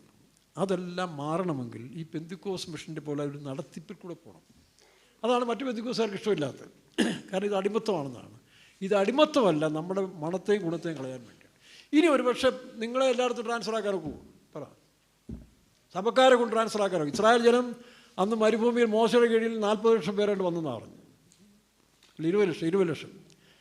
ഇതുപോലെ ഈ മനുഷ്യരെ ഇങ്ങനെ നടക്കാറുണ്ട്. അതുകൊണ്ട് ദൈവം എന്ത് ചെയ്യുന്നു? പണ്ടൊക്കെ ഈ ട്രാൻസ്ഫോർമറിൽ കണ്ടിട്ടില്ലേ വലിയ മോട്ടറുകൾ, പഴയകാലത്തെ ആദ്യകാലത്തെ മോട്ടർ ഫീൽഡിട്ട് കറക്കും. ഈ ഫീൽഡ് എന്ന് പറയുന്നത് ഈ മാഗ്നറ്റിക് ഫീൽഡ് ഉണ്ടാക്കുന്ന ഈ ചെമ്പ് കമ്പികളെ കൊണ്ട് ഉണ്ടാക്കുന്നതല്ലേ. അന്നത്തെ മോട്ടർ ഈ ഫീൽഡാണ് കറങ്ങിക്കൊണ്ടിരിക്കുന്നത്. ആരെങ്കിലും കണ്ടിട്ടുണ്ടോ? പണ്ടത്തെ മോട്ടർ ഈ ഫീൽഡ് കറങ്ങും. അതൊരുപാട് ചിലവാണ്, വോൾട്ടേജ് കുറവായിരിക്കും. പിന്നെ കണ്ടുപിടിച്ചു ആർമേച്ചർ കറക്കിയാൽ മതി. എല്ലാത്തിനും ആർമേച്ചർ ഉണ്ടല്ലോ. മോട്ടർ കറക്കുന്നതിന് പകരം, ഫീൽഡ് കറക്കുന്നതിന് പകരം ആർമേച്ചർ കറക്കുക. അപ്പോൾ ആർമേച്ചർ കറക്കിയാൽ ഈ മാഗ്നറ്റിക് ഇൻഡക്ഷൻ ഉണ്ടാകും. മാഗ്നറ്റിക് ഫീൽഡിനെ ബ്രേക്ക് ചെയ്തിട്ട് ഇലക്ട്രിസിറ്റി ഫ്ലോ ചെയ്യും. ഞങ്ങളുടെ ബേസിക്കലി ഇലക്ട്രോണിക്സ് പഠിക്കുമ്പം ബേസിക് ഇതാണ് ഇലക്ട്രിക്കൽ എന്ന് പറയുന്നത്. അന്ന് ഇതൊക്കെ വരച്ചിട്ടുമുണ്ട്, പഠിച്ചിട്ടുമുണ്ട്. അപ്പോൾ ആർമേച്ചർ എന്ന് പറഞ്ഞ പോലെ ചില സഭകൾ ഇങ്ങനെ കുമളിക്കാരായിരിക്കും, ചിലപ്പോൾ എന്താ പറയും പാമ്പാടിക്കാരായിരിക്കും, ചിലപ്പോൾ ഉമ്മന്നൂറുകാരായിരിക്കും, ചിലപ്പോൾ പള്ളിപ്പാടുകാരായിരിക്കും, ചിലപ്പോൾ ചെങ്ങന്നൂറുകാരായിരിക്കും, ആൽപ്പാറ, ഇങ്ങനെ ചില മൂത്ത സഭകളൊക്കെ ഉണ്ട് എല്ലായിടത്തും. അപ്പോൾ അതിൽ ചില സമയത്ത് അവിടെയൊക്കെ ചെല്ലുമ്പോൾ എന്ത് ചെയ്യും? സ്വാഭാവികമായിട്ടും അവരൊക്കെ പറയുന്ന പോലെ തന്നെ വേലക്കാർ പോകേണ്ടതായിട്ട് വരുന്നു ഒരു പരിധി വരെ. പിന്നെ പരിശുദ്ധാത്മാവ് ഒരു പ്രവർത്തിക്കും, അത് വേറെ കാര്യം. കാരണം അങ്ങനെ ചില സഭകളുടെ ഒരു സ്നേഹവും മേധാവിത്വവും ഉള്ളതായ സഭകളുണ്ട്. അപ്പം ഞങ്ങളെപ്പോലുള്ളവരോട് ചെല്ലുമ്പോൾ കർത്താവ് ആർമേച്ചറിട്ട് കറക്കും. ഫീൽഡ് കറങ്ങുന്നതിന് പകരം നീയൊക്കെ സ്ഥിരമായിട്ടിരുന്നു, ഞാൻ ആർമേച്ചർ കറക്കാൻ പോകും. അപ്പം ഞങ്ങൾ കറങ്ങാൻ തുടങ്ങും. അപ്പോൾ എന്തു ചെയ്യും? ഇങ്ങനെ അവിടെ കുറേ കാലങ്ങളായിട്ട് ഇങ്ങനെ ഇരിക്കുന്ന വേലക്കാർക്കും വിശ്വാസികൾക്കും പിടിക്കത്തില്ല. അവർ ഞങ്ങളെ അവിടുന്ന് വായിക്കാൻ വേണ്ടി എന്തെല്ലാം പരിശ്രമങ്ങൾ ഓരോരുത്തർ ചെയ്ത്, ഇൻക്ലൂഡിങ് കുമളി അല്ലേ? എനിക്കോ നിങ്ങൾ പറ, അന്ന് ഞാൻ മാറിപ്പോയിരുന്നെങ്കിൽ ഇന്ന് ബാക്കി കിടക്കേണ്ടൊക്കെ നടക്കുമോ? അതുകൊണ്ടാണ് ഈ ആവശ്യമില്ലാത്ത ഇപ്പോൾ തലയിടരുന്ന് പറഞ്ഞത്. നിങ്ങൾക്കറിയത്തില്ല ഈ ഫീൽഡ്. അപ്പോൾ ഞങ്ങളിങ്ങനെ കറങ്ങുന്ന സമയത്തിൽ ഈ മാഗ്നറ്റിക് ഫീൽഡ് ഉണ്ടാകും. ആ മാഗ്നറ്റിക് ഫീൽഡാണല്ലോ പിന്മാരിയൻ ഇടിപെട്ടുന്നത്, മിന്നൽ. അതിനാൽ എന്തുണ്ടാകുമെന്ന് ചോദിച്ചാൽ നല്ല വളക്കൂറുണ്ടാകും, അറിവുണ്ടാകും, പരിജ്ഞാനം ഉണ്ടാകും. അങ്ങനെയുള്ള വേലക്കാർ വന്നെങ്കിൽ വേറെ അനുഗ്രഹിക്കും. അല്ലെങ്കിൽ കുർബാന തൊഴിലാളികളെ പോലെ നിങ്ങളുടെ സഭ നടത്തും. ബെന്നിച്ചൻ്റെ വീട്ടിൽ ചെല്ലുമ്പോൾ ബെന്നിച്ചൻ സ്വീകരിക്കും. അപ്പച്ചൻ ശരി, അപ്പച്ചൻ അങ്ങനെ ആയിരിക്കും, ശരി. ബിനോച്ചൻ്റെ വീട്ടിൽ ചെല്ലുമ്പം അതും കേട്ടു. ആരെയും പണക്കണ്ട, എല്ലാം ഉപദേശിച്ചാൻ. എൻ്റെ പൊന്നെ, നിങ്ങൾ വളരത്തില്ല. നിങ്ങളുടെ മണവും ഗുണവും അവിടെ തന്നെ ഇരിക്കും. പറ്റിയ അമ്മച്ചിമാരും അച്ചായന്മാരും കാണും. അയ്യോ ബെന്നിമോനെ, സ്വന്തം അപ്പം പോലും ബെന്നി എന്ന് പോലും തികച്ച് വിളിച്ചിട്ടില്ല കേട്ടോ. ആരോനെ ഉദാഹരണമാണ്. പിന്നെന്താ വേറെ പെണ്ണുങ്ങളെ വിളിക്കുന്നങ്ങനെ? ഇതൊന്നും അല്ലടോ ഈ വേലയുടെ അടിസ്ഥാനം. ഇതെടുത്തിട്ട് കറക്കണം, ഫീൽഡ് കറക്കി ശരിക്ക് ഈ പറഞ്ഞ പോലെ മാഗ്നറ്റിക് ഇൻഡക്ഷൻ ഉണ്ടാക്കി വോൾട്ടേജ് പ്രൊഡ്യൂസ് ചെയ്യണം. അതാണ് വചനം. കർത്താവായ യേശുവിൻ്റെ വചനത്തിൽ ആ ക്ലാവ് പിടിച്ച ശാസ്ത്രിമാരും പരീശന്മാരെല്ലാം പ്രശ്നക്കാരായി മാറി. അന്ന് വരെ അവിടുത്തെ മനസ്സിലായ പുരിയതാ. എന്നാ പുരിയത്? ചെപ്പു എന്നാ സുഖമാ. മോളേന്ന് വിളിക്കാമെങ്കിലുണ്ടല്ലോ, അല്ല മക്കളേന്ന് വിളിച്ചാൽ അയ്യോ. കാരണം വീട്ടിൽ കേൾക്കാറില്ലല്ലോ. വീട്ടിൽ പിന്നെ അതിൻ്റെ കൂടെ ചിലർക്ക് ചേർത്താണ് പള്ളത്തിൽ വിളിക്കുന്നത്. അതുകൊണ്ട് അങ്ങനെയുള്ളവർക്ക് ഇവിടെ വന്ന് മക്കളേന്ന് വിളിക്കുമ്പോൾ വലിയ സന്തോഷം. അതുകൊണ്ടൊന്നും പൂർണ്ണരാകത്തില്ല. ഈ ക്ലാവിരിക്കും, രുചി കാണത്തില്ല, പെന്തിക്കോസിന് രുചി ഉണ്ടാകാതെ. മനസ്സിലായോ? ഇത് പണ്ട് ഞാൻ പറഞ്ഞു, പക്ഷേ കേൾക്കാൻ ഞാൻ എൻ്റെ കുഴപ്പമില്ല. അതുകൊണ്ട് നമുക്ക് ഈ ദിവസങ്ങളെ കാത്തിരുന്നിട്ട് ദൈവത്തോട് എന്ത് പറയണം? പിന്മാരിയെ അയക്കണമേ. കർത്താവേ, ഞങ്ങൾക്ക് പിന്മഴിയാണ് ആവശ്യം. ഞങ്ങളൊന്ന് തകർക്കേ, ഞങ്ങളൊന്ന് ഉടച്ച് വാർക്കേ, ഞങ്ങളുടെ ഗുണവും മണവുമെല്ലാം ഒന്ന് പോട്ടെ. ഞങ്ങൾ വീണ്ടും ഷേപ്പുള്ളതായി തീരട്ടെ. പെന്തിക്കോസുകാരെ ഷേപ്പുള്ളതായി തീരട്ടെ. അവർ ഷേപ്പ്ലെസ് അല്ല, ഷേപ്പുള്ളതായി തീരട്ടെ. ഈ അരുചി പണ്ടത്തെ പറഞ്ഞ പോലെ പെന്തിക്കോസുകാരെ പുറമേ കണ്ട ഒരു കുഴപ്പമില്ല. എന്നാ കളറാ. അനീഷ് കാവാലം പറഞ്ഞ പോലെ അവിടെ ഇരിപ്പ് വെള്ള ശാപ്പാടെ ഇതൊന്നും അല്ല പെന്തിക്കോസ്. അവൻ്റെ സ്വഭാവം, അവനോട് അടുക്കണം, ഉപദേശിയോട് അടുക്കണം, ഹെഡ് മാസ്റ്ററോട് അടുക്കണം, അവൻ്റെ തനിഗുണം അറിയണമെങ്കിൽ. പിന്നെ ടീച്ചർമാരോട് അടുക്കണം. ബാക്കിയെല്ലാം കറക്റ്റാണ്. മീശ പഠിച്ചിട്ടുണ്ട്. പിന്നെ ഞായറാഴ്ചയാണ് 3 പ്രാവശ്യം പഠിക്കും, കാരണം തേജസ് വർദ്ധിക്കാൻ വേണ്ടി. അതെ, ഇതിലൊക്കെയാണ് തേജസ്. അകത്തോ അടുക്കും തോറും കയ്പും വിദ്വേഷവും പകയും പ്രതികാരവും എല്ലാം വെച്ചുകൊണ്ട് നടക്കുന്ന വേലക്കാരും വിശ്വാസികളും ഇതൊക്കെ തകർത്തിട്ട് കർത്താവിൻ്റെ ദിവ്യ സ്വഭാവത്തോട് അനുരൂപരായി തീരണമെങ്കിൽ, ആ bright clouds, Lord shall make bright clouds, വിശുദ്ധരായി തീരണമെങ്കിൽ ഈ പിന്മാരി നമുക്ക് ആവശ്യം. ചുരുക്കം ചിലർക്കെല്ലാം പിന്മാരുടെ അനുഭവം ഉണ്ട്, പക്ഷേ ബാക്കിയുള്ളവർക്ക് ഉണ്ടാണ്. അതുകൊണ്ട് ഈ നാളുകൾ സമർപ്പിക്കുക, മീറ്റിങ്ങിൽ പങ്കെടുക്കുക, പ്രാർത്ഥനയ്ക്ക് വരിക. തകർക്കട്ടെ. തകർക്കുന്ന രാജരാജൻ സൈന്യത്തിൻ്റെ മുൻപിലുണ്ട്. പിന്മാരിക്ക് വേണ്ടി അപേക്ഷിക്കുക. ഒരു നിമിഷം എല്ലാവരും മുട്ടം വരിക്കുക, കണ്ണടയ്ക്കുക. കർത്താവേ, പിന്മാരി എൻ്റെ മേൽ പകരണമേ. ഹല്ലേലൂയാ. എല്ലാവരും കാത്തിരിക്കുക. ദൈവത്തിൻ്റെ ശക്തി വ്യാപരിക്കട്ടെ. പരിശുദ്ധാത്മാവിൻ്റെ അഭിഷേകം ഉണ്ടാകട്ടെ. പരിശുദ്ധാത്മാവിൻ്റെ ശക്തി വ്യാപിക്കട്ടെ യേശുവിൻ്റെ നാമത്തിൽ.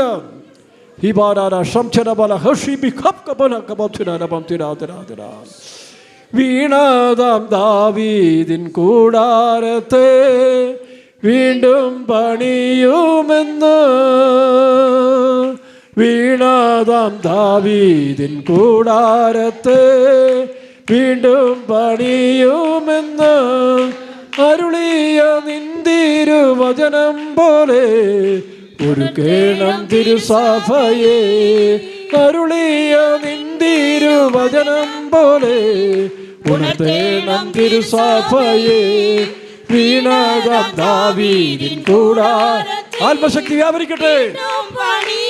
ആത്മാവിന്റെ ശക്തി വ്യാപരിക്കട്ടെ. യേശുവിന്റെ അധികാരമുള്ള നാമത്തില് എല്ലാ അന്ധകാര ശക്തികളും നീങ്ങിപ്പോട്ടെ.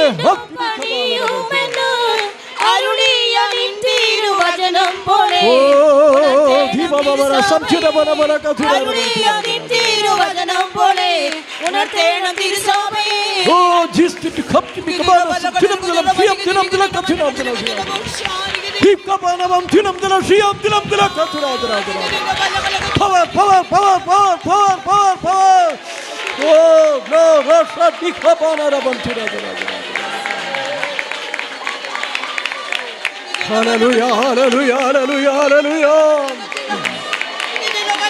Hallelujah, hallelujah, hallelujah. Thira bara bara ka thira bara bara bara. Hibara thira bara bara ka thira bara bara vamshiyam thinam tira. Hallelujah. ദൈവത്തിൻ്റെ ശക്തി നമ്മുടെ മേൽ വ്യാപരിച്ചുകൊണ്ടിരിക്കുകയാണ്. ആരും നഷ്ടമാക്കരുത്. ആത്മശക്തി വ്യാപരിക്കട്ടെ യേശുവിന്റെ നാമത്തില്. In the name of Jesus, the power touch you. Oh, change your body, soul and spirit. Signed by you, Lord. Bikabara rabantira. Hibara stera bala bala kathira bala bantira. Hallelujah. Hibara samchera bala bala kathira bantira. മാലിന്യമേശാത്ത നിൻ സഭയെ മഹത്വത്തിൽ പൂർണ്ണയായി. മാലിന്യമേശാത്ത നിൻ സഭയെ മഹത്വത്തിൽ പൂർണ്ണയായി. നീതി സൂര്യസാമം ശോഭിക്കുവാൻ ഇരുത്തേണം നിൻ സന്നിധിയിൽ. നീതി സൂര്യസാമം ശോഭിക്കുവാൻ ഇരുത്തേണം നിൻ സന്നിധിയിൽ. മാലിന്യമേശാത്ത നിൻ സഭയെ മഹത്വത്തിൽ പൂർണ്ണയായി. മാലിന്യമേശാത്ത നിൻ സഭയെ മഹത്വത്തിൽ പൂർണ്ണയായി. നീതി സൂര്യസാമം ശോഭിക്കുവാൻ ഇരുത്തേണം നിൻ സന്നിധിയിൽ. നീതി സൂര്യസാമം ശോഭിക്കുവാൻ ഇരുത്തേണം നിൻ സന്നിധിയിൽ. Power in the name of Jesus, the power. Hibara stirabalagam tirabalaka tirabarabam tiyajana jana jana. Hallelujah.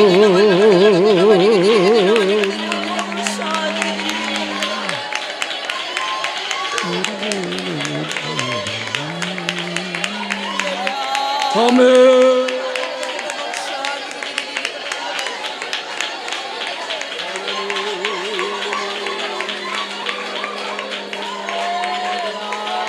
Hallelujah. സ്വർഗത്തിലെ സകലവിധമായ ആത്മീയ അനുഗ്രഹങ്ങളാലും ക്രിസ്തുയേശുവിൽ നിറയ്ക്കുവാൻ ദൈവം ഇതാ കാത്തിരിക്കുന്നു. നീ ആഗ്രഹിക്കുന്നുണ്ടോ? ആഗ്രഹിക്കുന്ന ഉള്ളങ്ങളെ തൃപ്തരാക്കുന്ന ദൈവം യേശുവിന്റെ നാമത്തിൽ.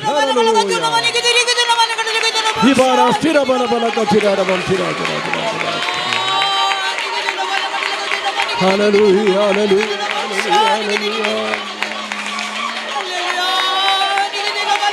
ഹല്ലേലൂയ, ഹല്ലേലൂയ, ഹല്ലേലൂയ,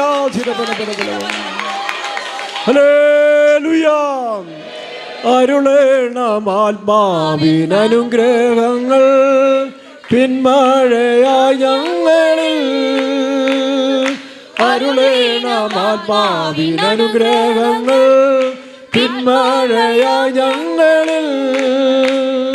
പെന്തേക്കോസ്തിൻ നാളിൽ പകർന്നതുപോൽ ഈ അന്ത്യനാളുകളിൽ.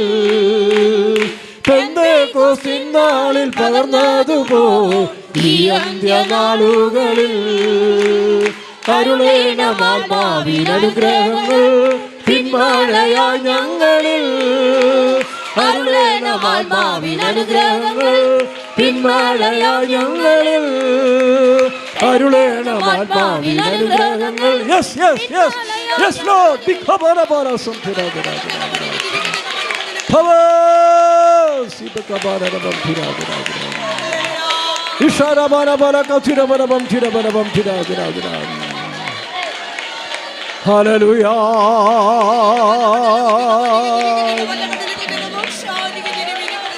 ഹല്ലേലൂയ. ദിബറബറ ശരബറബറ കതിരബറബം തിരാഗരാഗ. ഹല്ലേലൂയ. ദിബറബറ സംതിരബറബറ കതിരബറബം തിരാഗ. ഹല്ലേലൂയ. ദിബറബറ കതിരബറബം തിരാഗരാഗ. ഹല്ലേലൂയ. പകരണമേ ആത്മാവിൻ ബലം ഞങ്ങളിൽ. പകരണമേ ദേവ, പകരണമേ ആത്മാവിൻ ബലം ഞങ്ങളിൽ. നിൻ ദിവ്യ സാദൃശ്യം പ്രാപിച്ചു നിത്യമായി നിൻമുഖം കണ്ടിടുവാൻ. നിൻ ദിവ്യ സാദൃശ്യം പ്രാപിച്ചു നിത്യമായി നിൻമുഖം കണ്ടിടുവാൻ. പകരണമേ ദേവ, പകരണമേ ആത്മാവിൻ ബലം ഞങ്ങളിൽ. പകരണമേ ഓ ഗ്ലോറി സന്ധിഖരബലം തിരബലകതു. Thank you Lord. ദേവ പകരണമേ ആത്മാവിൻ ബലം ഞങ്ങളിൽ.